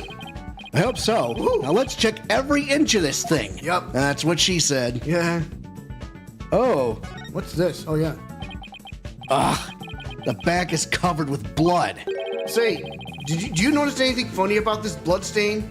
Yeah, there's something missing right there. You're right. It suddenly breaks off unnaturally. Supposedly, the lighter was held with the right hand so that the emblem was visible. If so, the print should be around the emblem and on the lid where you open it. You're right. There's definitely something off here. We'll check the Earth emblem. So this is the Earth emblem Detective Fulbright was talking about. Yeah, it looks like a butt. See, Looks like a butt. see anything noteworthy? Huh? Hey, look at this. The emblem's actually some kind of button. Oh my. Oh my. Wait. Oh my. That's a 10 caliber handgun! Oh my lord. Wow, it transformed into something. A handle, a trigger.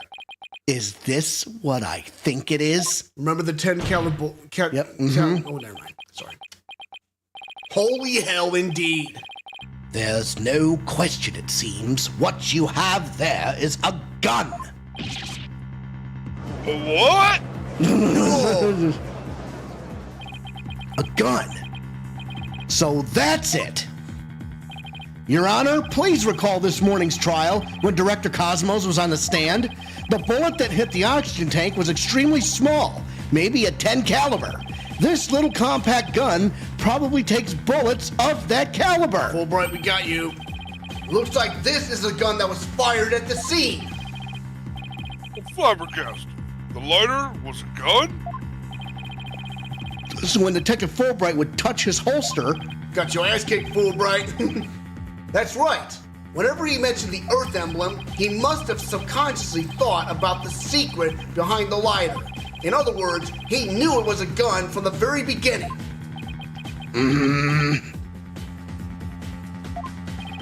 A lighter that transforms into a gun seems like a spy gadget to me. It's not the kind of thing any ordinary person can get their hands on. In fact, I'd say it's strictly in the domain of elite spies. Detective Fulbright, you will explain yourself!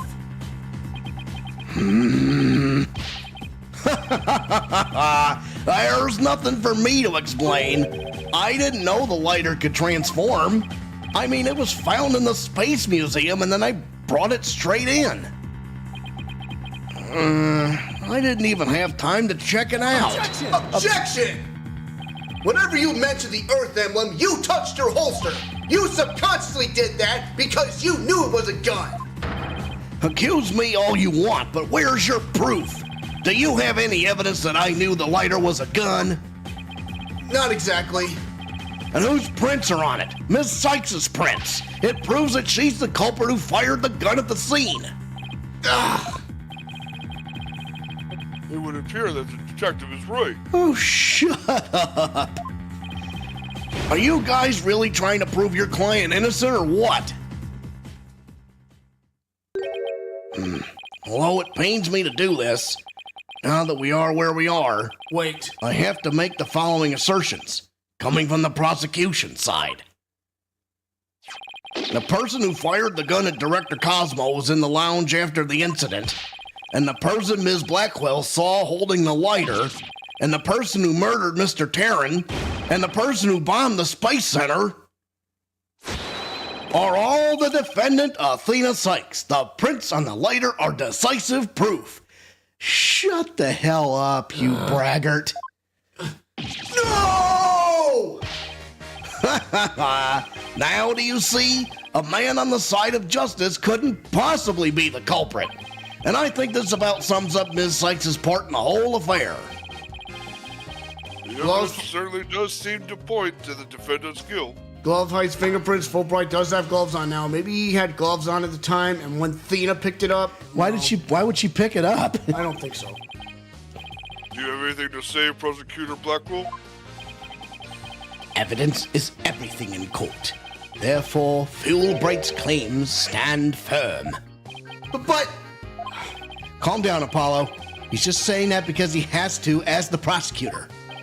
Mr. Lawyer, our job is to pursue criminals in the name of justice. You shouldn't cast suspicion on people based on something as dubious as a habit.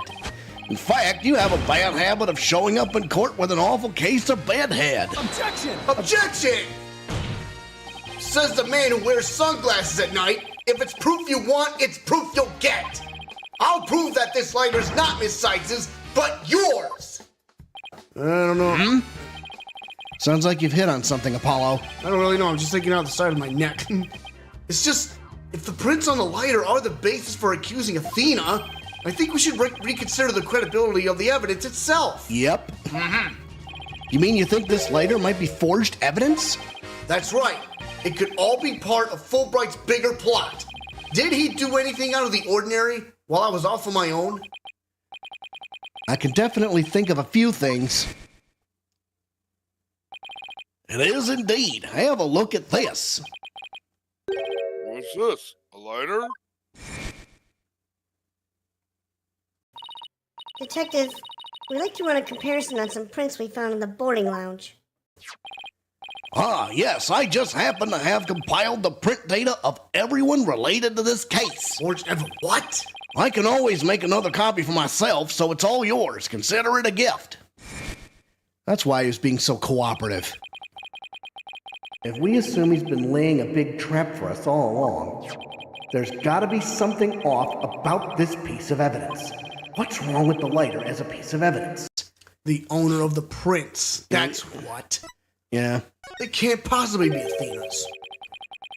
Are they really Athena's fingerprints? It definitely matched her print data. But what about the data itself? Detective Fulbright, you were the one who provided us with the lighter and the print data, and I'd like to take a look at that print data again if I could. I can't. Never mind. Isn't that correct? Yes. What about it? You say Ms. Cykes' prints matched up the print data. But I have to wonder, was the data you used official? Mr. Wright! Are you suggesting that the evidence might have been fabricated? I guess there's only one way to find out. Let's re-examine the prints. Using the official, sanctioned print data of the people involved in this case. What? You dare insult the epitome of justice and integrity? There's no need for such antics. Silence. Your Honor, I lend my voice to the defense's request. You must allow the test to be rerun. Very well then. Hey, Liv! That's a good one.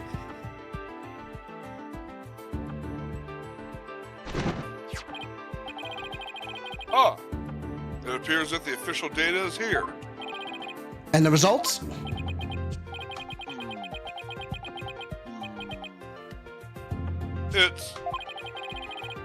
It's just as the defense claims. This proves that the prints on the lighter do not belong to the defendant. No! The voice for the judge kind of sounds like Patrick Warburton. Yeah, that sounds cool. Yes! The fingerprints actually belong to the victim, Mr. Clay Terran. Oh, that's why Fulbright removed his glove. Well- What a dick. Asshole. Lighter updated in the court A record. lighter that can transform into a handgun. It has Clay Terran's fingerprints and blood on it. Those were Clay's fingerprints on the lighter? Ah, I see. Come to think of it. What the? Wasn't it you, Fulbright, who collected the victim's prints? I personally removed his glove during the investigation. We had to get his fingerprints to confirm his identity, after all.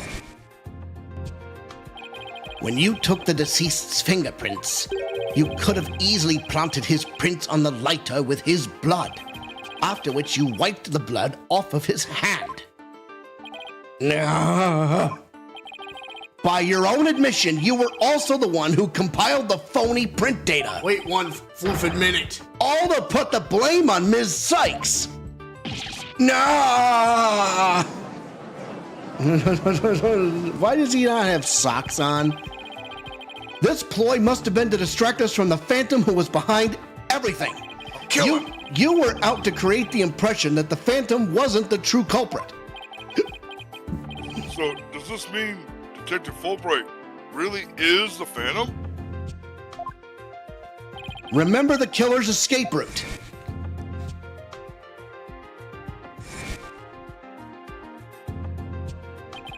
No ordinary person would have been fearless enough to attempt it.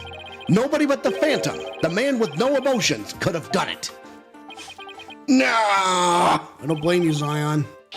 Detective Fulbright, you were the only one who could have used that escape route. No! Fulbright, are you really the Phantom? Answer me, or so help me, I will slash you to tiny slivers where you stand. No, all right, I'll talk. I confess. I'm not the Phantom. Say yes, asswipe. What? What? How could he deny that? Oh, he's probably a puppet. Silence. It's all over. Now be a man and admit it already.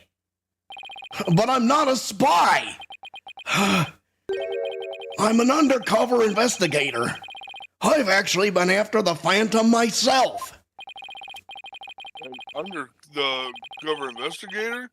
That sounds less wholesome to me. I gotta get your ears cleaned out. Oh, come on. That's BS. A person who hides his identity and secretly investigates in order to uncover information. And that's what you really are. Then that's what you really are, Fulbright. That's right. I was working to track down the Phantom. But sadly, even though I was supposed to catch the spy ended up catching me. He took my family hostage and forced me to cooperate with him. What? That kills that theory then. Holy shit. Bruh. Objection! You're telling us this now?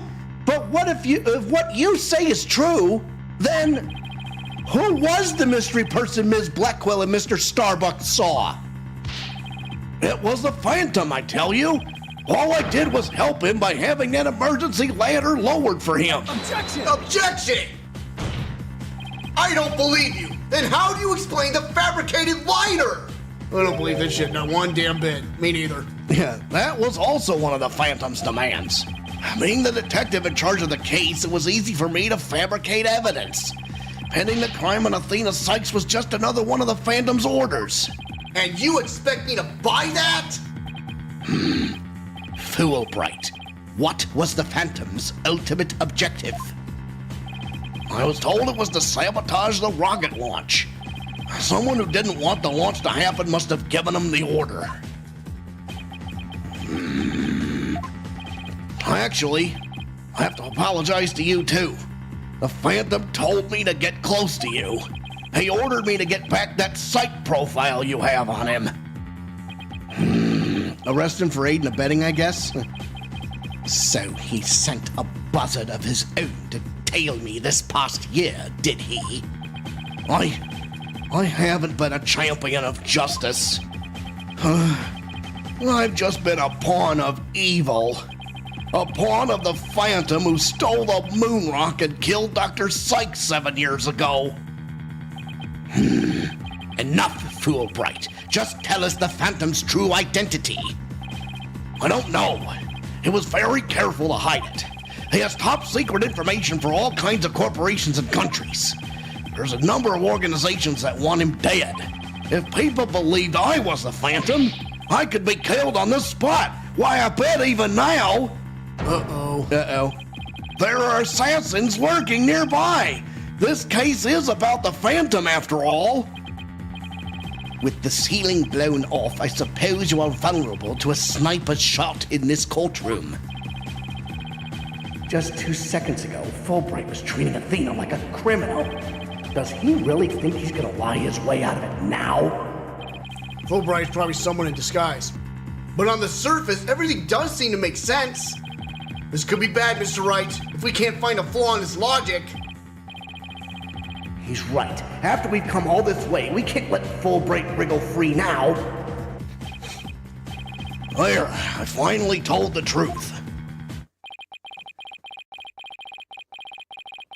Now I hope you see how foolish it was to think I was the Phantom. Uh-oh. We almost had his ass. You're an intelligent man, Prosecutor Blackquill. You believe me, right? I believe you. I don't think you're the Phantom. What?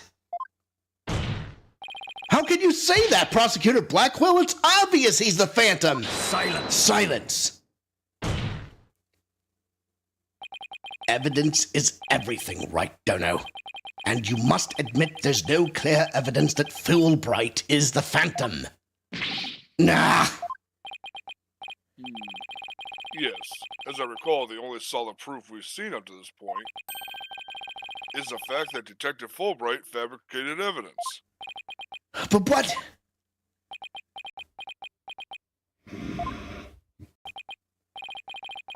I've known Fulbright here for a year now. What happened to his voice? Yeah, what did? And all this time he's been quite intent on rehabilitating me. Don't believe his efforts were a lie. But Prosecutor Blackquill! Not yet. Prosecutor Blackquill! This fool truly thought he could reform a death row inmate like me. He went so out of his way in his efforts for me, he actually became quite a nuisance, really. Well, Prosecutor Blackquill, you believe me! Please tell me Prosecutor Blackquill hasn't really been taken in by this big phony. However, even if it was against your will, you still acted as the Phantom's accomplice. You will have to pay the price for that. Throw yourself at my mercy, and don't you ever betray me again. Have you got that? Yes, thank you. Oh, thank you. Such a bond of trust is a rare and a beautiful thing. In any case, it looks like everything has been resolved. I can now hand down a non-guilty verdict with confidence. Plot thickens. Yeah, very good. I'm glad to hear it. It's all over. Everything's been cleared up, and Metis Cykes will go free as well. Mr. Wright, we can't let the trial end here. If we do, the Phantom, the man who killed Clay, will get away. I know. But... What do I do? I don't have any proof that Detective Fulbright is the Phantom. Is this it? Is he gonna get away just like that? Now, if you'll excuse me, my next investigation awaits. And with that, I'm off. Trying to say anything. Hold it! Whoa.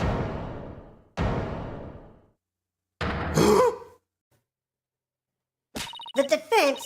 No, wait, not the defense. The defendant feels it's not time for a verdict yet and would like to see this trial continue. What? I was just about to declare you innocent of all charges. It just doesn't feel right to be standing here. Hey, Apollo, think you could scooch over? What? Athena, what are you doing?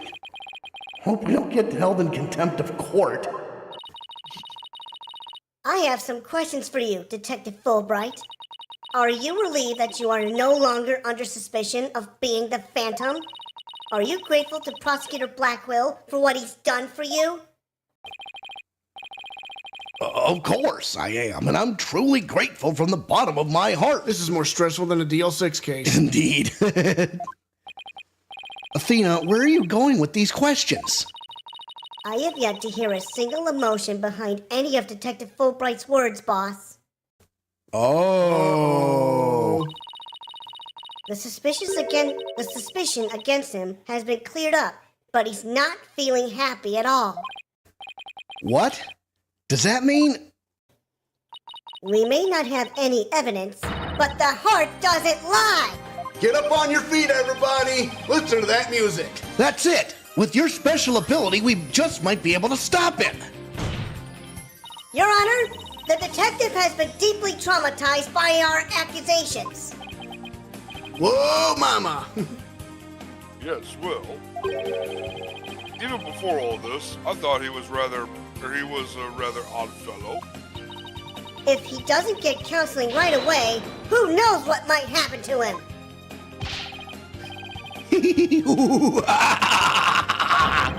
Prosecutor Blackquill, can you believe the nonsense the defense is spouting? Fool, Bright. I think you'd better have that counseling. Not you, too! You've been making batty remarks ever since you were accused of being the Phantom. Such as, you're an undercover investigator and your family has been taken hostage.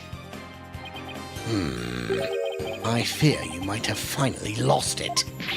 But I thought you believed me! Silence! Silence! Oh, how you amuse me so! What's going on here? That was an excellent bit of psychological manipulation just now, Simon. I knew you would catch on, Athena. Huh? Mind filling me in here? Guess we left you in the dust, huh, Mr. Wright?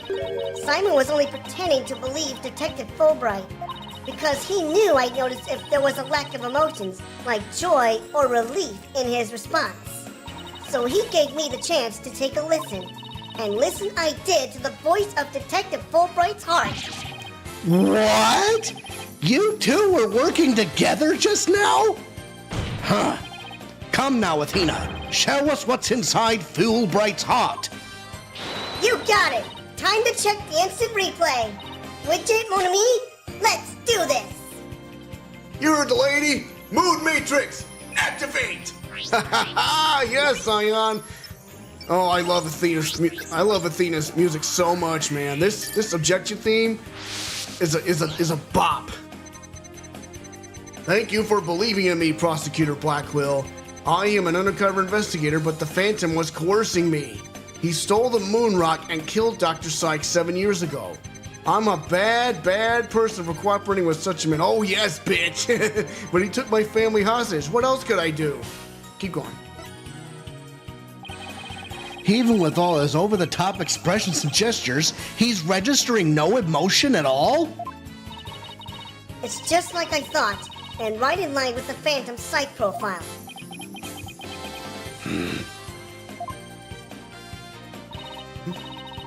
Detective Fulbright, this lack of emotion proves you're the Phantom. Uh-oh. What? Hey! What is it? Hey, what's going on? Wait, hold it! What do you think you're doing, detective? Take that, you son of a bitch. Me? I'm not doing anything. He's trying to hack it in the Mood Matrix program. I can't do anything with it like this. Get him, Taka! Fancy device you have there, but I'll tolerate no cheating, thank you.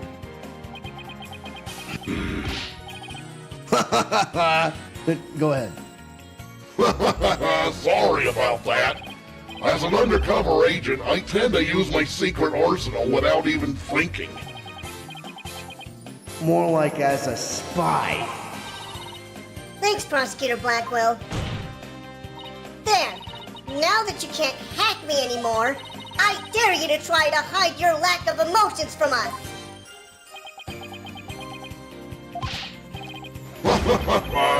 Lack of emotion? What are you talking about? Of course I have feelings. Undercover agent, my ass. As a matter of fact, you've wounded me very deeply with that accusation. What's going on? All of a sudden I'm getting an overwhelmingly happy reading. Huh? But he's literally crying us a river over there. Oops, my mistake. How about this? Grah! Yikes! Now he's angry all of a sudden. What's he trying to pull? He can turn on and off submissions or emotions at will. Like as not, it would appear our friend is not completely without emotion. It's just as it says in Dr. Sykes' profile of the Phantom. The subject has a unique psychological makeup with almost no emotional fluctuation. Oh, I get it. So he has some emotions, right? Precisely, which leads me to wonder why you can't sense any emotions from him at all. I believe it's most likely because he is controlling his emotions. Very good, Prosecutor Blackquill. You are correct. It's the result of my daily training.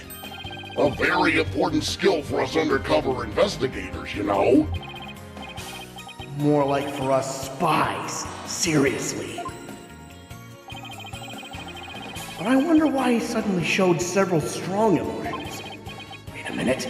I think I know. I sense there's a feeling you're trying to hide with your exaggerated emotions, Detective. A feeling I'm trying to hide? That's a good one. You're the ones who have been saying I'm the Phantom because I don't have any emotions. I was just trying to show you the range of deep emotions I truly possess. Then you have no objections to me analyzing you, right? No. Analyze away. But I will state it again. I am not the Phantom. And be forewarned that your analysis will have no effect. Because you're about to see what an undercover agent can really do. Alright. Me? The Phantom? No way. Okay, that's psycho. Oh, I'm so sad. See? I told you I have emotions. Oh, okay, that's quick. Keep going. This thing is... it's constant. How dare you accuse me of being someone who would kill over a moon rock? Got it. Oops. Maybe this?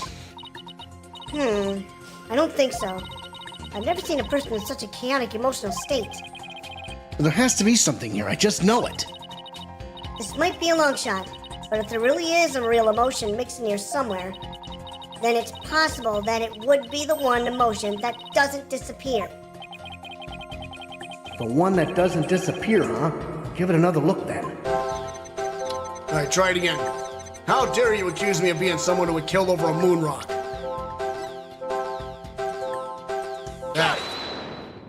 Got it. I found it. I found the one emotion you're truly feeling. What? Hidden in the middle of that chaotic storm, I saw one emotion that never disappeared. When you talked about the moon rock, you felt a fear that wouldn't fade. Uh-oh. Yep, they're in the destroyed room. Fear? Huh? A fear that a man with hearts, huh? Pop quiz. What is the spy's greatest fear? Being exposed. And it was a response to that moon. It was a response to that moon rock. Detective Fulbright, I presume you feel fear concerning the room mock because your identity will be revealed. Of course, that's it. Enough, Fulbright. Just tell us the Phantom's true identity. I don't know. He was very careful to hide it. He has top secret information for all kinds of corporations and countries. There's a number of organizations that want him dead. People believed I was the Phantom. I could be killed on the spot. Well, I bet even now there are assassins lurking nearby. This case is about the Phantom, after all. Detective Fulbright, I think I know why you would feel afraid. You're afraid that the moon rock will somehow reveal your identity.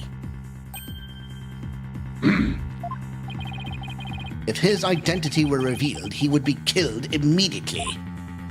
That's certainly enough to make even the Phantom feel afraid. Me? Afraid?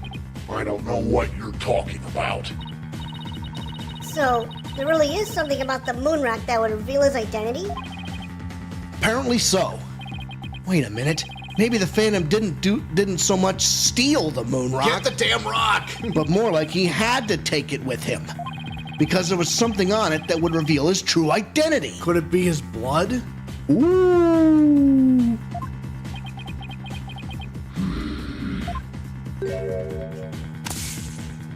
Hold it! Hold it! Where do you think you're going? Me? I'm not going anywhere. Is it just me, or was he going to use that weird watch thing to try to get away? What the heck did he come back for? Holy piss. How many more of those toys does he have? And we're gonna get myself some. Detective Fulbright, you will answer honestly to this court right now. Why do you feel fear in connection with the moon rock? In justice we trust, not emotions, Mr. Lawyer. Evidence is everything. I'm the Phantom because I'm afraid? Don't make me laugh. Yeah! What was that just now? But all human beings have hearts and experience emotions. Sometimes analyzing a case from the psychological perspective is the best way to find the truth.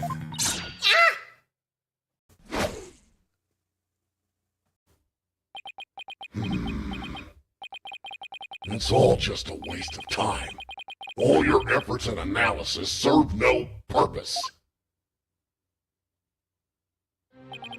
And now, in this dark age of the law, nobody would believe your claim that it's effective.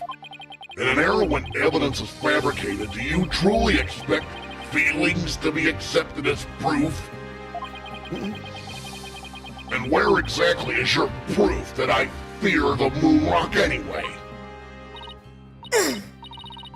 Well, I admit I don't have any conventional proof, but I still say that examining a person's heart has its merits. Oh, really? Then why don't you listen carefully with those special ears of yours? How did he pull the badge back out of his ass? I don't know. Listen to the voices of the hearts of the people in the gallery.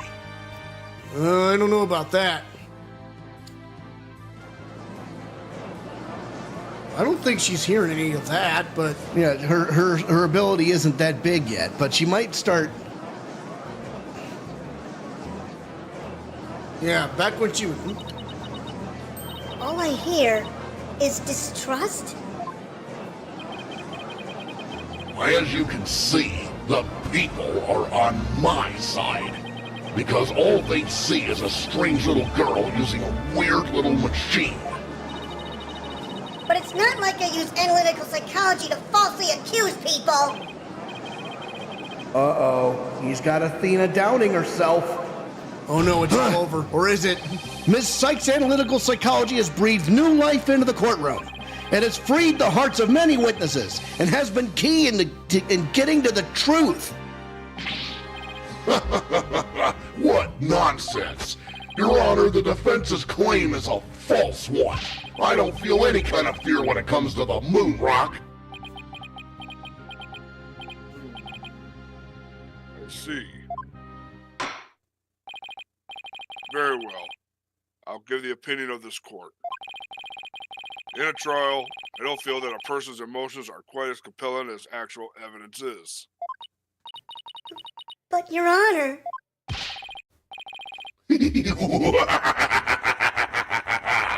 There, you see? Nobody believes you and your trumped-up charges. However, I do believe Ms. Cykes' analysis can contribute to making the truth clear. I've seen her do this firsthand several times already. Oh, Surely you jest. So does this mean you will accept my findings in this trial, Your Honor? Yes, I believe your claim, Ms. Cykes. I think there's a merit in examining why the witness feels fear in regard to the moon rock. oh hell yes! That is the court's opinion on this matter. Then that's a win for me. No, a win for analytical psychology. Now, Mr. Phantom, you will tell this court the reason for your fear. Analytical psychology? My fears? Fine. I'll show you precisely why those abstract things can't be considered evidence.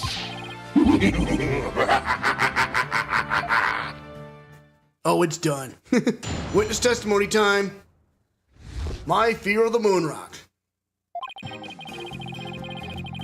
I felt fear when I thought about the moon rock because it reminded me of the Phantom. Yes, I'm very afraid of him because he took my family hostage. What reason would the Phantom have to be afraid of the moon rock? None at all. So the very fact that I'm afraid of the moon rock means I'm not him. In fact, I'm on the side of justice. Should we use widget? I don't know. And there you have it. Now do you see why I'm afraid of the moon rock? Sure, you sound convincing enough. But so does any two-bit con artist. It's all meaningless in the absence of evidence.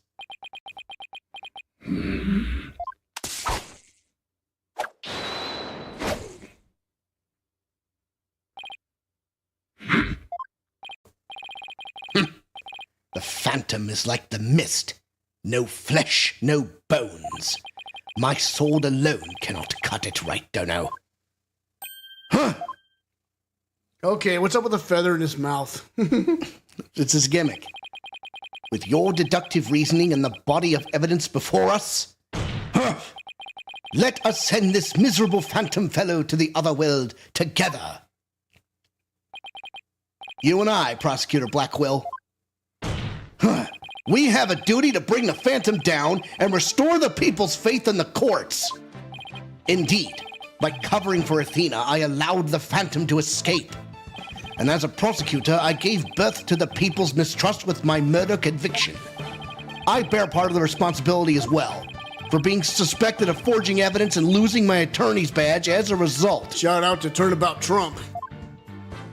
The two of us and the Phantom were there at the beginning of the dark age of the law. Then it is also our burden to cut away the foul specter we created, is it not? Until all that remains is the righteousness of the court and the faith of the people.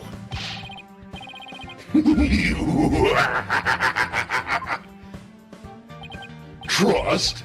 Understanding? Ha! Fragile ideals of the masses were controlled by emotion.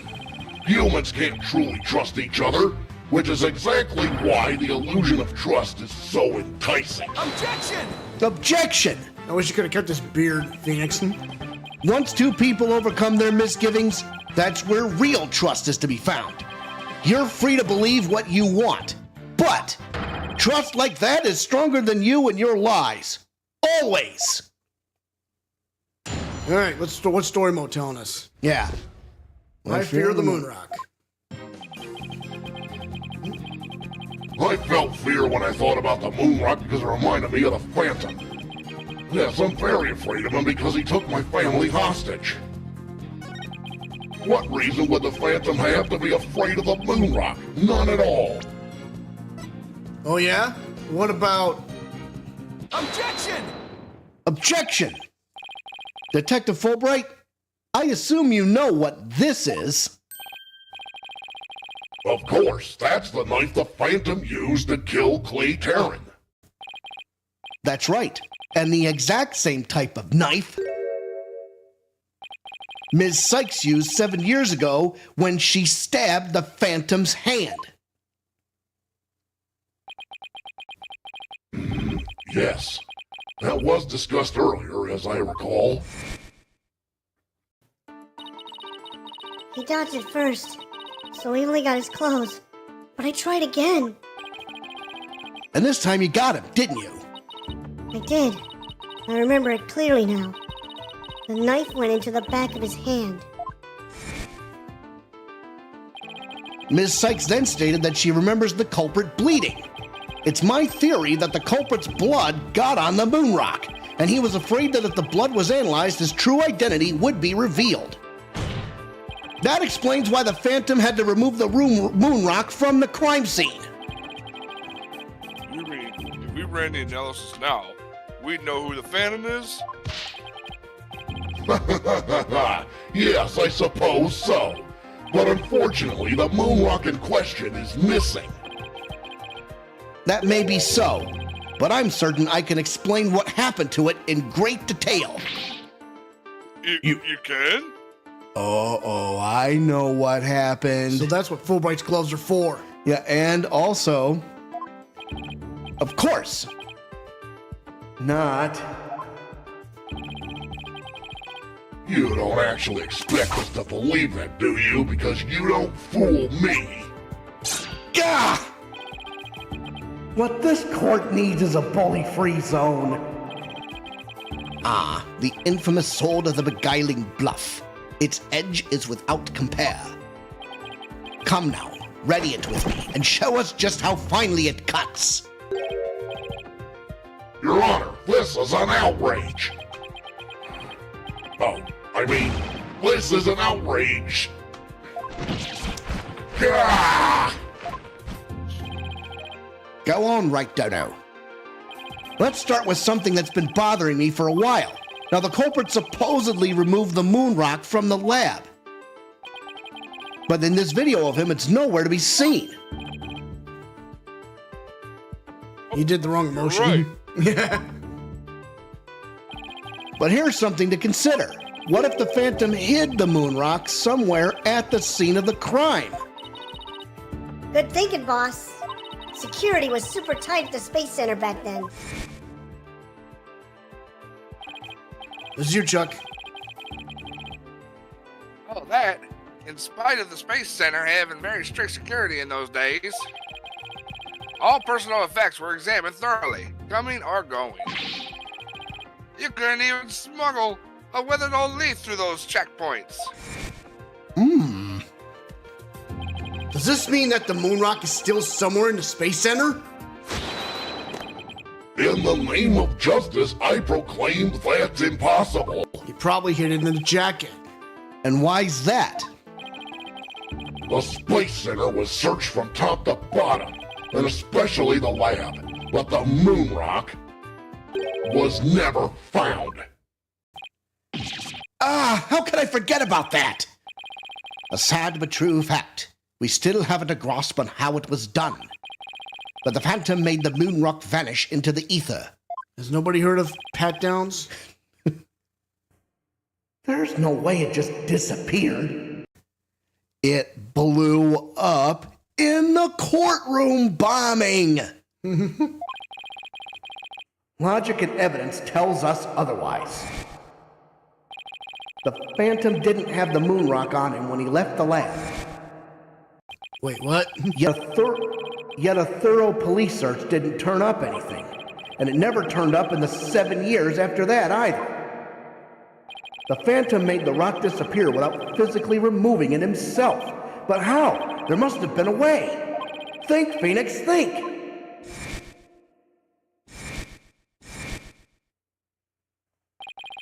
How did the moon rock vanish from the robotics lab? So, can you or can you not show what happened to the moon rock, Mr. Wright? Court bombing? Yes, I can, Your Honor.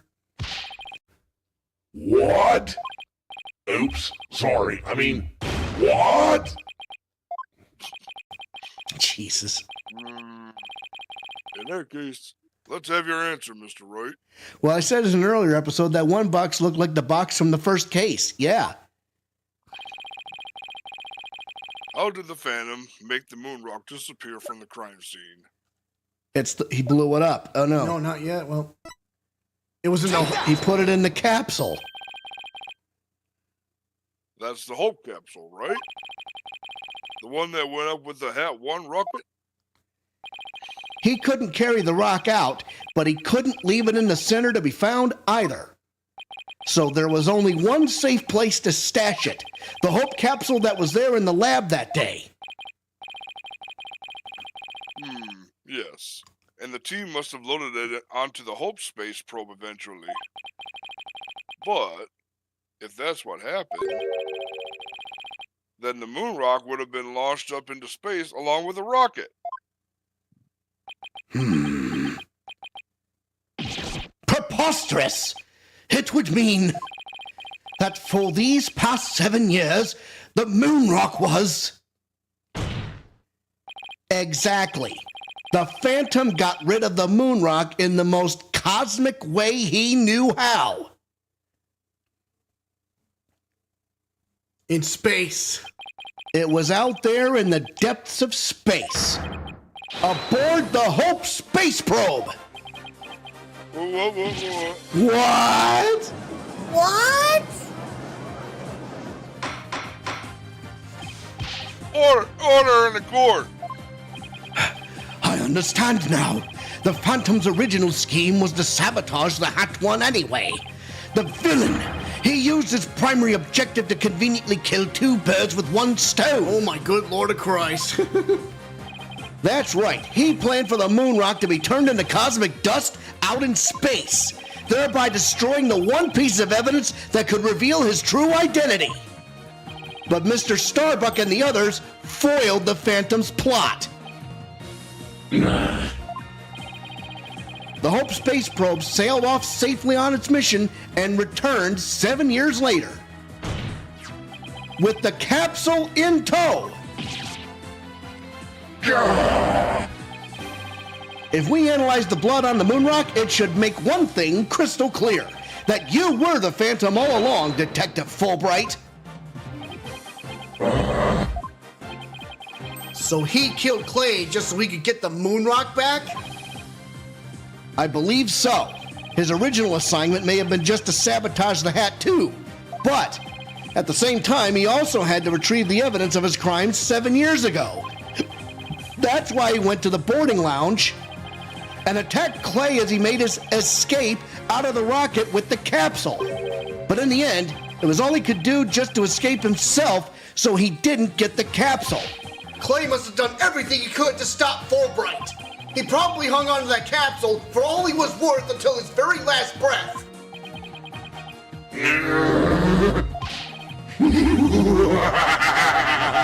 Oh, this is so funny. You make me laugh, you really do. Boy, he's totally out of whack now. It's game over for you, Detective Fulbright. Why don't you just admit to it all now? There's nothing to admit. I'm Bobby Fulbright, undercover investigator, I tell you. Wrong emotion, asshole. Yep. I am not the Phantom. The blood on the rock is just another one of his schemes. A trap. Now I'm not so sure what to think. I suppose if the Phantom is a spy worth a salt, a trap is not out of the question. Objection! Objection! But in that case, you could say anything is a trap. That's what makes a trap a trap. I've been framed into taking the blame for the Phantom. Your Honor, I believe further investigation is in order. Silence! Silence. Further investigation? More like plotting your escape. But no more. I will bring you to justice myself if I must, here and now. I guess it's time to show you just what I'm really capable of. Die, Simon Blackquill! Hey, you guys aren't really... Hold it!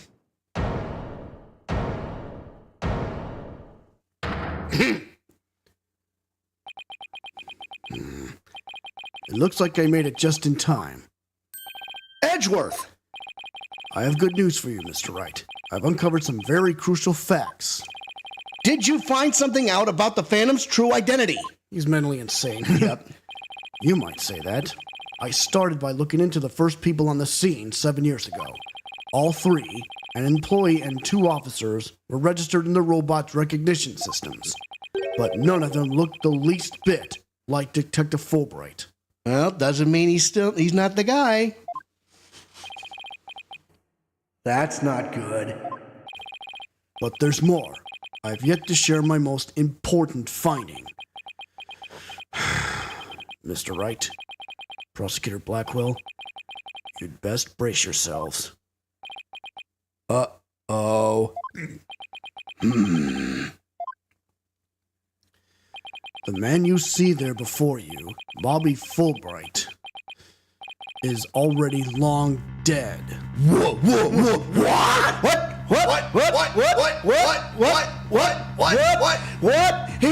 Bobby Fulbright is already dead? What? That could mean... Oh, Jesus. Huh? Well, what's that supposed to mean? An unidentified body that was found a year ago has now been proven to possess Bobby Fulbright's fingerprints. Whoa! I knew it! It was a man in disguise! Then does this mean... Yes, that man there is an imposter pretending to be Bobby Fulbright. An imposter? This man. Who in the world is he? Are you doing this or am I? You do it. Enough of your trickery. If you will not reveal yourself to us, then I shall do it for you. Hua! What is this? What the? No! Face!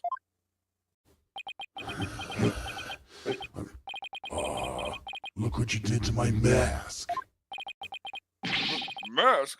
What does the mean of this witness? Okay, you got me. I guess I have to show who I guess I have to show you who I really am now.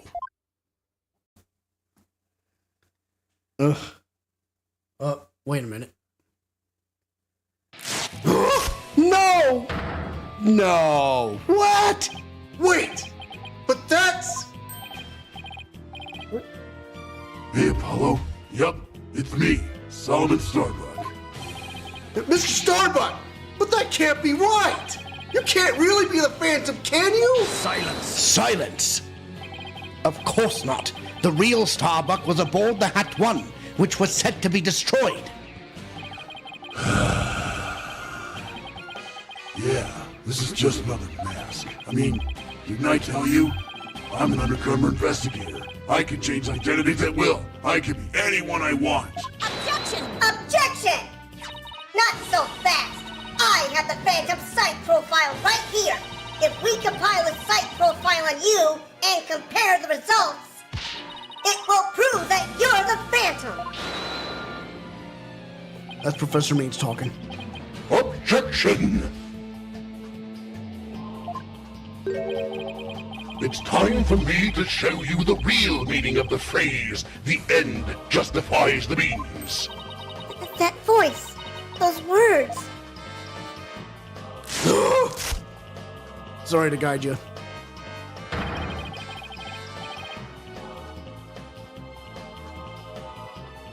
I accept such evidence here, Miss Cykes. Professor Means!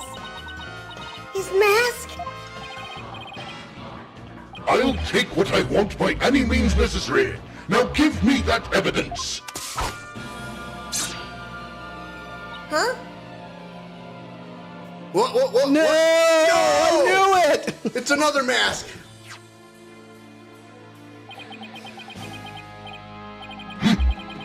Time to take out the trash. Permanently. You bastard! No! How dare you! How could you? Now do you see now how powerful the end justifies the means can be? Silence. Silence! How pathetic. You can't even speak without wearing another man's face, bitch. Ah, but that's the life of an undercover agent for you. My real face has no meaning or value to me at all.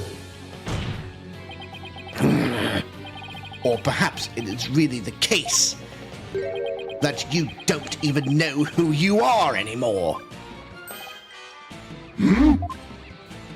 It's gonna be Dollar Store Joker next, isn't it? What must you see when you look in a mirror, Mr. Phantom? Not an awful lot, I'd wager. Well, aren't you just the master of psychology, Blackquill?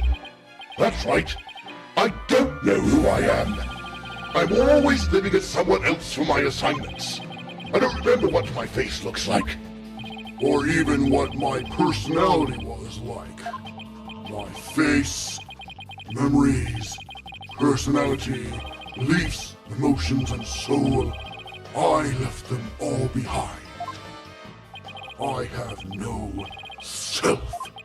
I am no one. I am nothing but an endless abyss. What's with this guy?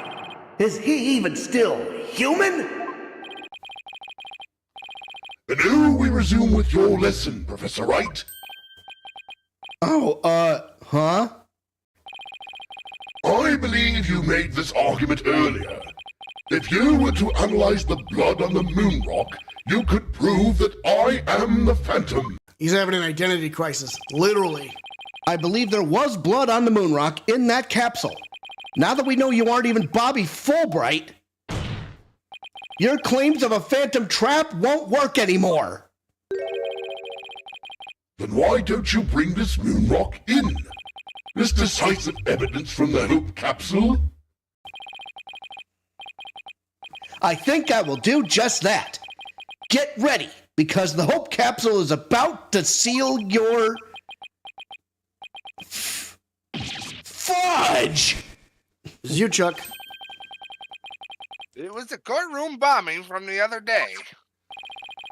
The capsule was in the courtroom as evidence and was blown to smithereens. Uh-oh. It looks like you have finally caught on. Full marks for the defense for effort. But what a shame your hope was lost in that courtroom explosion. Ah! So that's the real reason this courtroom was blown up. It was all for the Phantom to destroy that one piece of evidence. I can't believe it. Have we really reached a dead end after coming all this way? Has the only evidence we have on this guy really been destroyed? How dare you continue to call me the Phantom? As I've said all along, I'm just a nameless undercover agent. Objection! Objection! And the defense will continue to assert that you are the Phantom. Furthermore, we have proof. Or at least a prayer. The evidence was destroyed in the bombing. Yeah. I'm afraid that won't do, Mr. Wright. At least put some weight behind your swing, Right, Dono? I know, I'm trying. There's only one thing that can unmask this menace. The moon rock.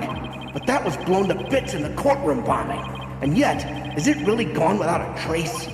What if some tiny part, some little fragment still exists? Yes, it does. I've had that in the back of my mind for the past 20 minutes. Yes, and you can see the stolen moon rock there too. That strange black and yellow thing on the left side of the picture? Very well, Mr. Wright. Let's see your proof. Phoenix, use your noodle. What evidence will finally prove the Phantom's identity? 3, 2, 1. Take that. Isn't that the bomb that blew up the courtroom and the moon rock along with it? Are you saying that this will reveal the Phantom's identity? Yes, Your Honor. We're almost there. Focus your attention on this photo taken after the bombing. Specifically, right here. That piece of rubber right there. Take that. Please take a look at this newspaper article. This article about the Hat 1? Now, please note the strange black and yellow rock there on the left. Aha! That's the moon rock. And when we look at this photo of the bomb fragments, see how there's a rock-like object with the same coloration? Oh my! Yes, I see it. It would seem that the moon rock was much more durable than the Phantom thought. If we take a look at all the fragments that the police found, we'll likely find one with blood. Yo! And the DNA testing on that blood will prove that the witness is indeed the Phantom. Unbelievable! But that's impossible. A surprise to be sure. That's one bloody tough rock. Let us have the fragments tested straight away. Oh, and you'll be having a DNA test too, fool Bright. Contact the police department immediately and order the testing.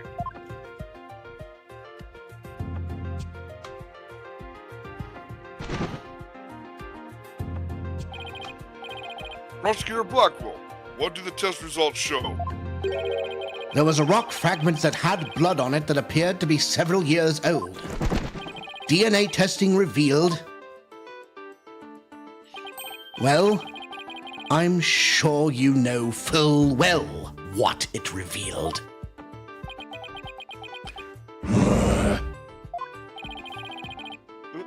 They confirmed it was the witness's blood, didn't they?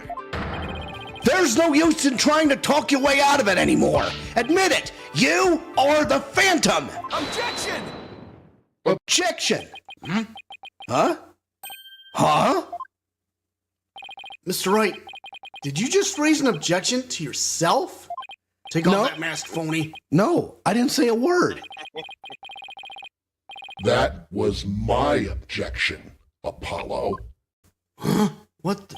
Huh? No fucking way. What the hell? Don't tell me I was right. No. Huh?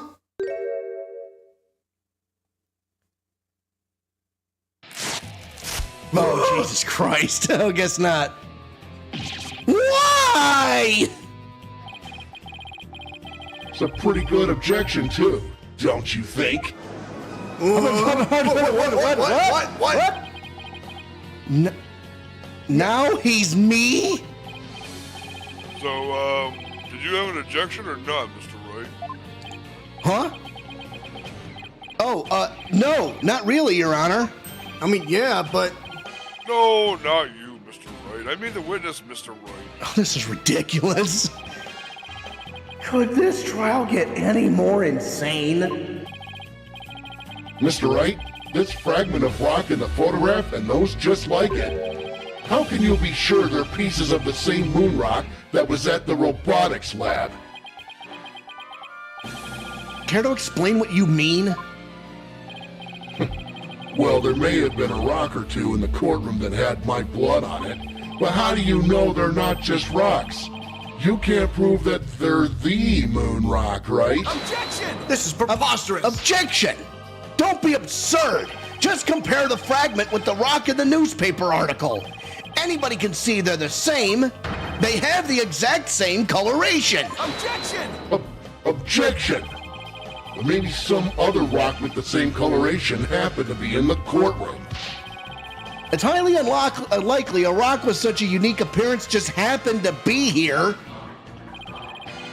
but you can't deny it's a possibility. Objection! Objection! But your blood was found on one of the fragments! Paula, there's nothing suspicious about my blood being on a piece of rock. And why not? I know it sounds like an excuse, but several years ago I tripped and fell in this very courtroom and was hurt pretty badly. I mean, that's how my blood found its way onto a piece of rubble. Even he must realize how ridiculous that sounds. Yeah, and I suppose it's not completely out of the question.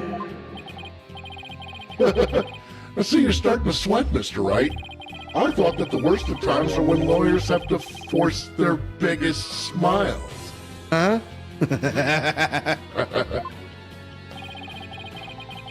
You're the last person I want to hear that from. Well, then why don't we get those fragments analyzed? We could ask an expert to verify if they were from the moon rock in the robotics lab or not.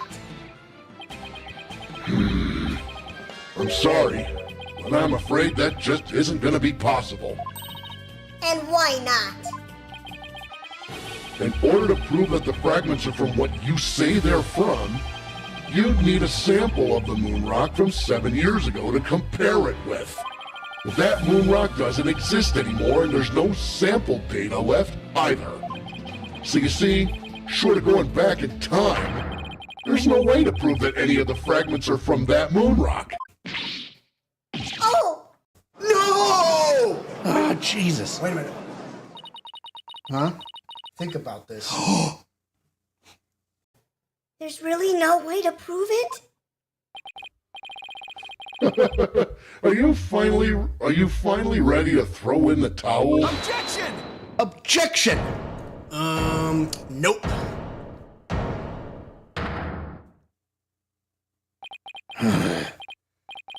So the moon rock doesn't exist anymore, huh?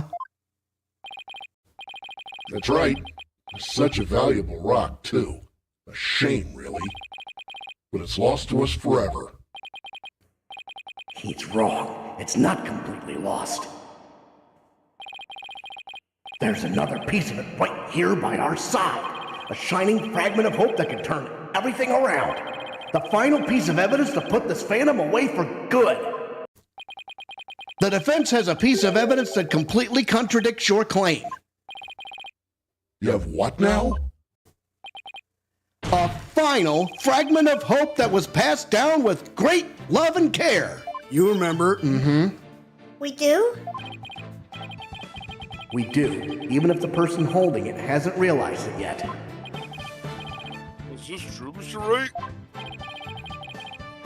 Pay no attention to him, Your Honor. He's just bluffing, as usual. I wonder if you'll be able to force your biggest smile when you see what I've got. Try me. The piece of evidence that shows the original moon rock isn't completely lost is this. 3, 2, 1, take that! But just about the only things my mother left me with are Widget and this earring. Take that, biatch! Bitch! Maybe she did love me in her own way. Athena, you may not know it, but your mother left you with a very important piece of evidence. She did? You're bluffing. You don't have anything of the kind. Oh, but we do. Evidence that will finally corner you, because we have a moon rock of our own. Yeah. Oh! You mean... Exactly. A gift Dr. Cykes left her daughter. An item Athena has cherished and worn all these years. As distant as Dr. Cykes may have seemed to her daughter, that fragment of her love will shake off the darkness of the past and give us all hope for the future. This is the defense's sample of the moon rock. Take that! That's you're simple? This earring that Ms. Cykes always wears was made from that original moon rock. Oh, yeah! What? All this Right time. here all along? There you go. Whoa. No way. No. It can't be. If the composition of the bombed fragments in the earring are found to be a match, then it will prove beyond the shadow of a doubt the origin of the fragment in this photo. And since the test results showed that the blood on the fragments was yours, this means that the identity you tried so hard to hide will finally be revealed. The identity I tried to hide? I don't have an identity to hide. I may not have Athena's ears, but now even I can hear the fear in your voice. Fear? I don't feel fear. I left all of my emotions behind years ago. Objection! Every human being feels fear. You simply can't face the emotions inside you. You can't face them because you have nothing. No love, no trust. And I suppose you do? I didn't have anybody to support me at first either. I couldn't face the fear inside me. Couldn't get over the trauma of my past. Like I said, I don't feel fear. Objection! Objection! Then you're just a coward for running away from yourself. When I had my doubts about Miss Cykes, I felt like I would collapse under the weight. But I wanted to trust her. And I knew I could trust Mr. Wright to uncover the truth. That's why I was able to face my suspicions without hesitation. Running away from myself? How can I run from myself when there's nothing inside? Nothing at all. Objection! Objection! I know it's hard for someone as unwilling as to trust others as you to Oh, understand. hell yeah, by hiding your true self. But people have emotions. It's just a fact of life. And so, people can be weak at times. But that's exactly why people need to trust one another, so they can gain the strength to face themselves when things are at their bleakest. We got him now. Without trust in others, how can you ever hope to face your fears? He's gonna crack.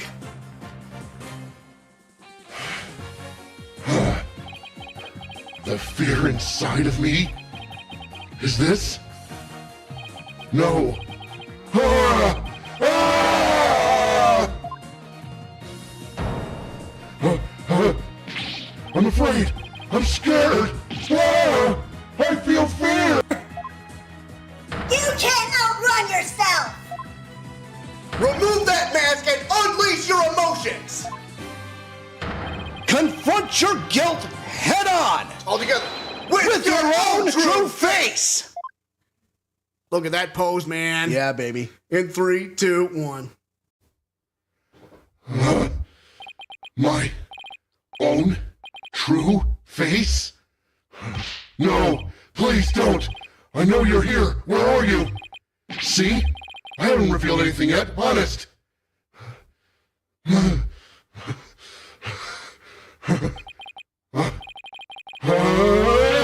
My own true face?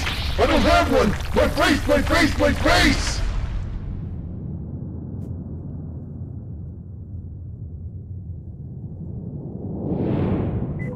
Snipers in position. Is this my face? Is it? Is it? No! That's not it! No! No! This isn't me either! Huh? Is this me? Which one is my face? What am I? Who am I?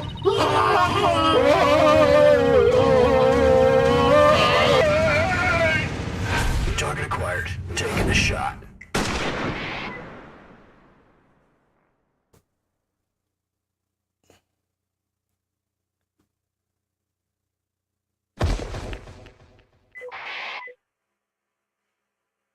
Confirmed hit.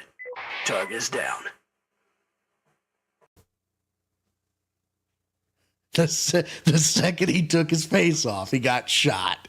I don't know if he's dead, though, but I hope so. I hope he's not dead. A sniper attacking this very courtroom.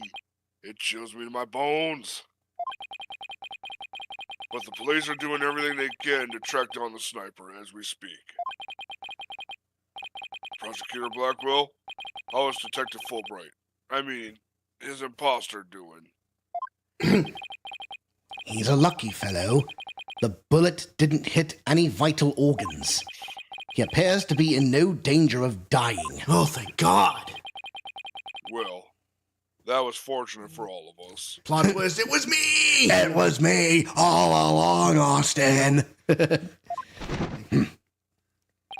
analysis of that final piece of evidence Wright Dono submitted is in.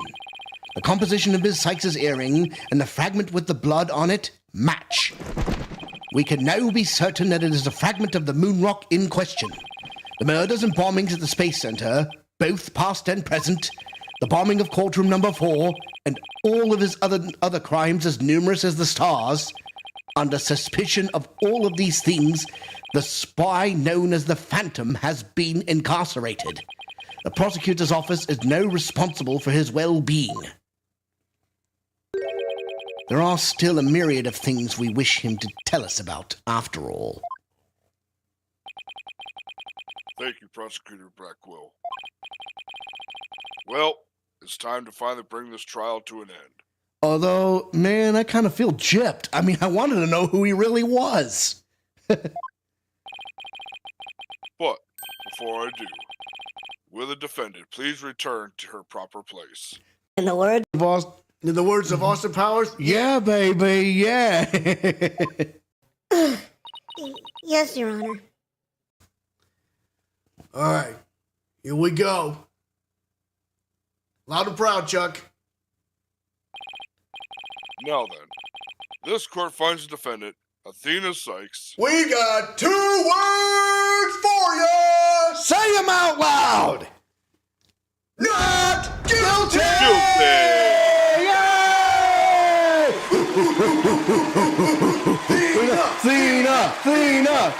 Athena. We even got the confetti and everything. Freaking go!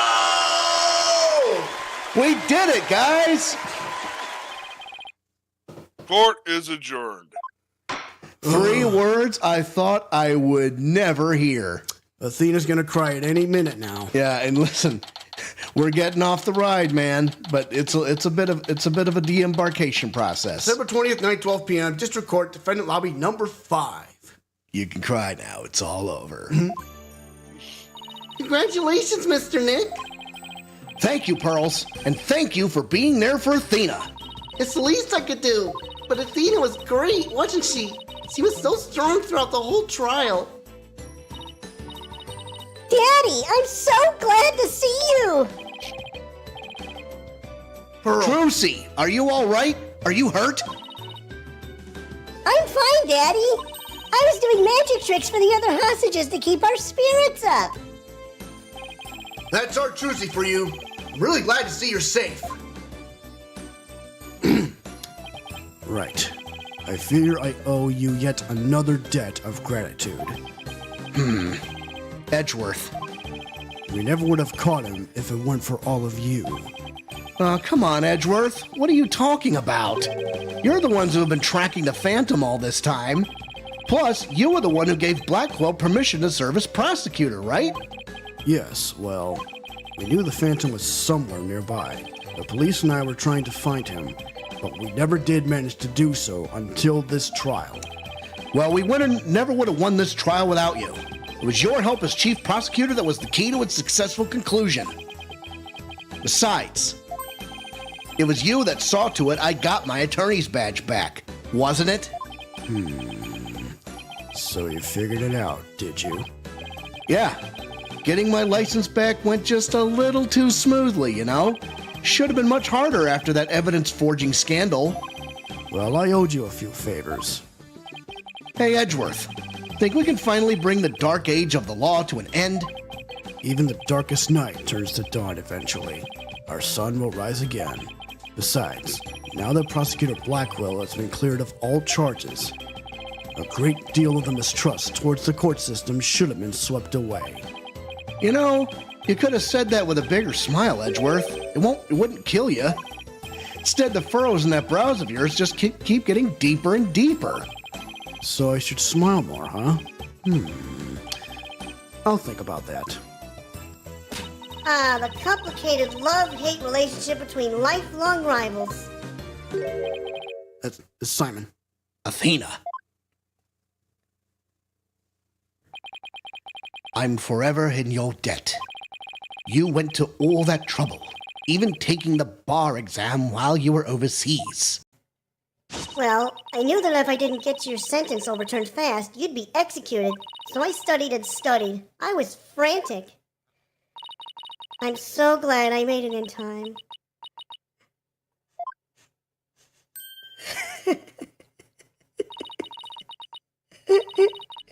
Just barely. But I still made it. That a girl, Athena. That a girl, Athena. It's good to see you finally let your tears out. Yes. I survived by the skin of my teeth, thanks to you. Shame on you, Simon, for trying to throw your life away like that. It was never my intention to just throw my life away. But some things in this world are more important than your own life. Like what? My honor-bound duty to protect with my life my mentor's most beloved treasure. You don't mean Athena, do you? Huh? That's some loyalty. This guy really is a samurai through and through. Well, it looks like we can breathe easy now. Apollo? Athena? Thank you both. And with that being said, I'm gonna go process what just happened. Bye-bye. Thanks for the support, Zion. Thanks for sticking around throughout this whole stream. Deep breaths, remember. You are the man. It took all of us together to pull it off. You bet, boss. What a team we are, huh? It's definitely the most amazing turnabout I've ever seen. I'm a lucky guy. My office has the best, most capable lawyers around. Thanks, Mr. Wright. I'm gonna work extra hard to make up for all the worry I caused. Apollo Justice is fine and ready to go. Let's hear it for the Wright Anything Agency. Well, nobody's gonna try harder than me, so you better watch out, Apollo. Simon is free, thanks to Mr. Wright. But there are so many more people out there who need our help. You're right, and I'll be needing you both to help them. We still have a long way to go. Get ready, you two. We won a major victory, but the war is far from over. There's still people out there suffering under false charges who need defending. We've got a lot of work ahead of us if we ever hope to fully bring the dark age of the law to a close. Hey, I know one thing we have to do. We have to celebrate with a bowl of piping hot noodles. Huh? Nothing like a bowl of Eldune's noodles after a trial, all in Mr. Wright's tab. That's how it works at the Wright Anything Agency. Right, Mr. Wright? Huh? As a boss, it's your duty to express gratitude to your people for their great work. In that case, allow me to join in the festivities. I would greatly welcome a bowl of noodles. I have an idea, Daddy. Why don't you just invite everybody involved with the case? The more the merrier, right? Oh, Mr. Nick, look how far you've come. Who knew you'd grow up to be such a generous gentleman?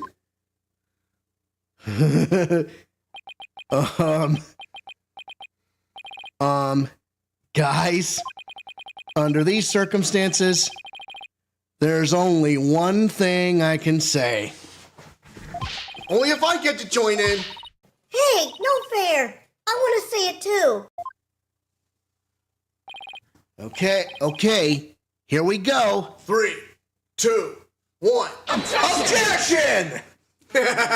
There we go. So here comes some more dialogue here. This is Trucy. I was trying to think of something nice I could do for Polly now that he's back, so I decided to go around and get a bunch of jobs for him to do. Find a lost cat, install an air conditioner, give him a computer lesson, find a lost item. You think I should have found him a few legal cases? Nah, that's okay. This is the Right Anything agency after all. What a ride, huh? What a ride indeed. Okay. Athena and Apollo were so wonderful in court. I better study as much as I can if I want to be a judge someday. My grandma says, eat lots of peppers and they'll ignite your passion. But I should figure out which to grow. Green peppers or yellow peppers? Or maybe I should go with hot as the sun red peppers instead. All the above, that's right. Mix them up. Yeah, buddy. And okay. More, wow. Okay, so, yeah. Mr. Paint. The end of the dark age of the law, you say? Tisk, how naive. Don't you know it's sometimes necessary to get a guilty verdict by any means possible? What? They're putting me under investigation? The chief prosecutor wants to see me? Eek! Can't end well for you, Payne. Nope. Objection! Yeah. Good one, Good one, buddy.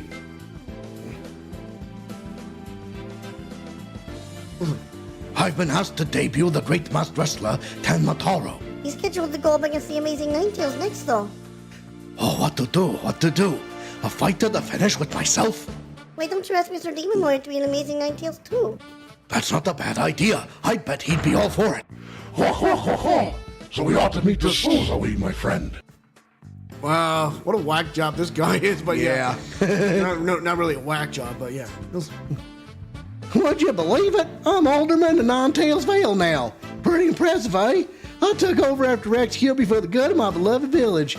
What do you say? Would you like to make a little donation to help us out? Hey, you! What do you think you're doing sneaking into the manor? A jig's up. Better make a run for it. Run for the hills! that bastard. I thought I wanted to be an artist, but after seeing the amazing job Athena did, I started becoming genuinely interested in law, so now I'm studying for the bar exam. I'm going to prosecute Athena someday. You'll S-E-E. I'm studying my buns off too, but not for the bar exam. I'm going to pass the Themis entrance exam on my own merit this time. With a score of 100 points, of course. Hugh, Juniper. Our dream will live on forever! Yeah. I enjoyed that voice, man. Yeah, that was a fun one to do. We found really sweet boxes for all three of them, but they won't wear them. Check out to want to be a legal journalist instead of a lawyer or judge. But anyway, thanks to the trial, the school newspaper's future's as bright as it can be. Shh, now let's see what the First Blood had to say in the new school paper. Our editor cried so hard at graduation rehearsal her cardboard box got soggy. Yeah. Oh, yeah. The one-night-only reunion concert. I still remember that evening of passion. The president of the student council sang like no high school student I've ever heard. When she's a judge in her own court someday, I'd love to have a jam session with her. It'd be the coolest trial ever, yeah? I can already hear it now. Oh, it'll happen. It will? It might. Oh, you don't know. Oh, I picture it. I gave this place a good cleaning from top to bottom, but it's already a mess again. I guess the only thing I could do now is clean up the attitudes of the people in this office. With Mystic Maya due to come here once her training is over, it simply must be done. Oh yeah, don't forget. Next game, we will definitely be seeing Mystic Maya. You watch. Yeah, that's our next game, Spirit of Justice. Mm-hmm. And that's next Monday. Uh-oh. Chuck. Man, this is one of the people boys. In fact, planning for Hatch-3 rocket is official. It's going too fast. Look upon me, people who want this grand nation to win this whatever. What do you... Oh, director! Yes. Rocket preparations are fully complete. Yes. You just leave everything to me. Assistant Director, you're in Cosmos! Oh, I guess he got demoted. Yep. But I wonder who's the director. I'm I'm going to the moon in the new rocket. If Athena or Monty Metis came to the moon, I would love to show them around. But which is more interesting? Montes Piranhas or the Metriquetus? You think they would like either one? Yay! Hooray! I wonder how Miss Aura is doing. I'd rather be near Miss Aura than on the moon. Oh, Miss Aura, I just want you to use me again like you used to. Phrasing.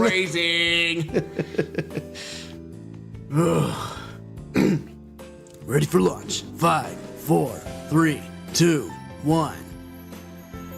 Lift off! I'm going to the moon for real this time, for me and Clay. Thanks to my lawyers, I know I should never give up. But I'm worried. You can't breathe in space, and in fact, it's cold as heck. Oh man, now I'm getting really nervous. Oh, that poor guy. Well, I think we're gonna have a cutscene. No, I am not employed here. I simply came to request their services in defense of my sister. No one's around, and I've been kept waiting for a long time. What sort of case brings you here? Oh, your father was accused, and you wish for Athena to defend him? And perhaps he and I shall meet in a courtroom in the near future. What's he talking about there? Oh boy. And then we got a cutscene shortly? Yeah. I look forward to your next month's salary assessment. Please forgive me. Blackwell's acquittal has brought all manner of ills in the prosecutor's office to light. It would seem solving that case has thawed the chill of winter into the warmth of spring. Now I owe Wright yet another debt of gratitude, but I will repay him one day. You can trust in that. A lot of guys were on the take, it seems.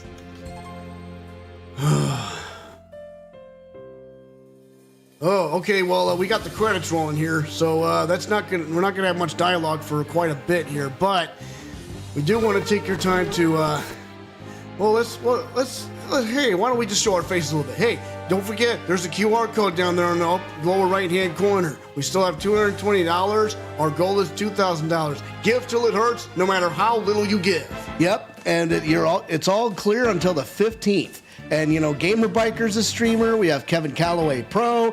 Who else can we rely on? Who else will be having this QR code available, Chuck? I believe Rob Frost Gaming will have the code. King Hades Gaming should have the code. Yep. Let's see. PK Batman should have the code. Yep, because our old buddy Clinton Davis. Yeah. And I think that's the whole group. Yeah, but I mean, every one of those guys, are well worth following, well worth listening to, and well worth giving for. So, yeah. And those who are still with the chat. I think Zion may have left, but if you're watching after the fact, if you want more Miles Edgeworth, you know where to find him. He has his own collection, September 6, 2024, the Ace Attorney Investigations Collection. That is a future project ahead of us, and I think we will tackle that project right after we get done with Spirit of Justice coming up next week. Yeah, it might be quite a ways before we actually get to it. Oh, yeah. I can see us getting all the way to October with this thing. I've done a little research on Spirit of Justice, and I hear that the 5th case of this game is meaty. Oh, yeah. I mean meaty. I'm talking meat mountain burger from Arby's. Oh, yeah. I haven't had one of those in a long time. Oh, man. Yeah.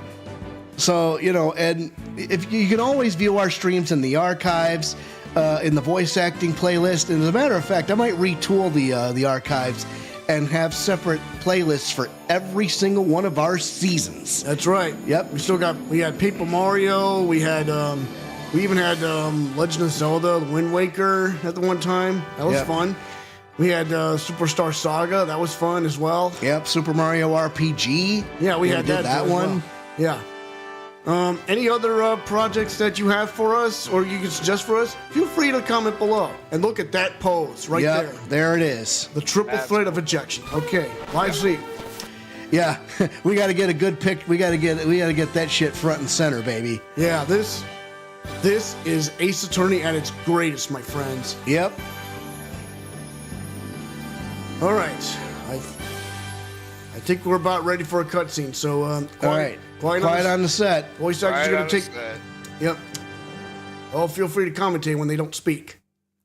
But here we go. There's the Hat 3 launch. There's the Hat 3 rocket. It's kind of an awkward angle, if you ask me. I'll be fine. I'll be fine. I'll be fine. I'll be fine. T-minus 15 seconds. 10, 9, 8. Who's next to him? 6, 5, 4, 3, 2, 1. Liftoff. No idea. Probably some other guy.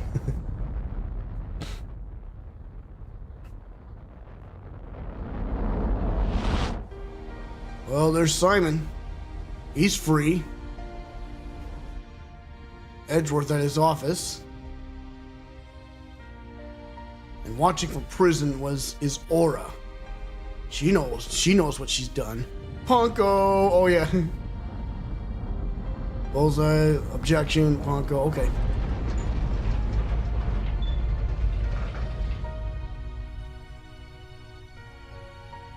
Mr. Starbuck! Oh, thanks. You'll be fine. Just believe in yourself. The moon's closer than you think. That was right in front of him. Yikes.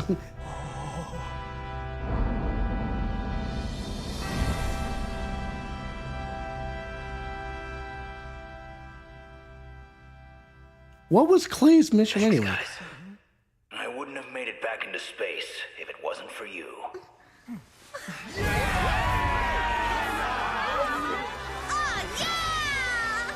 All right. Friendship bonded once again. Beautiful picture right there. Indeed. All right, so it looks like we got another line of dialogue here, bro. So, all right. So we're not quite done yet. Through the years, I've seen as much joy as heartache, honesty as deceit. But just as Mr. Starbuck was able to escape the harsh pull of his fears and despair, I believe that hope and friendship can lift us all up towards a brighter tomorrow. Amen to that, brother. And Finn! That's the end of the game. That is the end. Yes. Yep, we have crossed the finish line. Well, totally worth it. Well, we're out of here. Yep. We're gonna wait till we. Okay, here we go. Well, listen to that music one more time, by the way. Continue on to the next game. Not yet. No. Not quite yet. Well, we're gonna get out of here. So, folks. Yep. So this is it. So, this is, we're just, yep. So we're hanging it up. That is season 11. That's, what is Season this? 12. That's season 12. Holy smokes. So lucky season number 13. It starts next week. That's right. With Phoenix, with Ace Attorney, Spirit of Justice. That's right. Well, and I heard that cases 1 through 6 are according to the timeline, according to the chronological order. Yeah, they're all straight in order. That's good. So we don't have to skip around. Well, and so any last words you want to say to the gallery, Chuck? No, just thank you for letting me be part of another fun project, and if you guys are starting another one, I'd love to be part of that as well. Oh yeah, you're definitely, as far as I'm concerned, you're a member of the team. Yeah, you're a member of the troop. Yeah, buddy. Yep, and so now we're the we're the Steel Triplets. Hell yeah, I love that. And you're more than welcome to bring more guests around. Absolutely, we gotta get Rob Frost in on these. Yeah, one of these days, absolutely. I need help. I need help talking him into it. You know where he's at. All right, we'll try to convince him. So, for the Gamer Biker, I'm the Cannonball Alex Steele. I am the Package Andrew Steele. We are the Steel Triplets, and we are for real. Top guys out. Ciao. Adios, muchacho.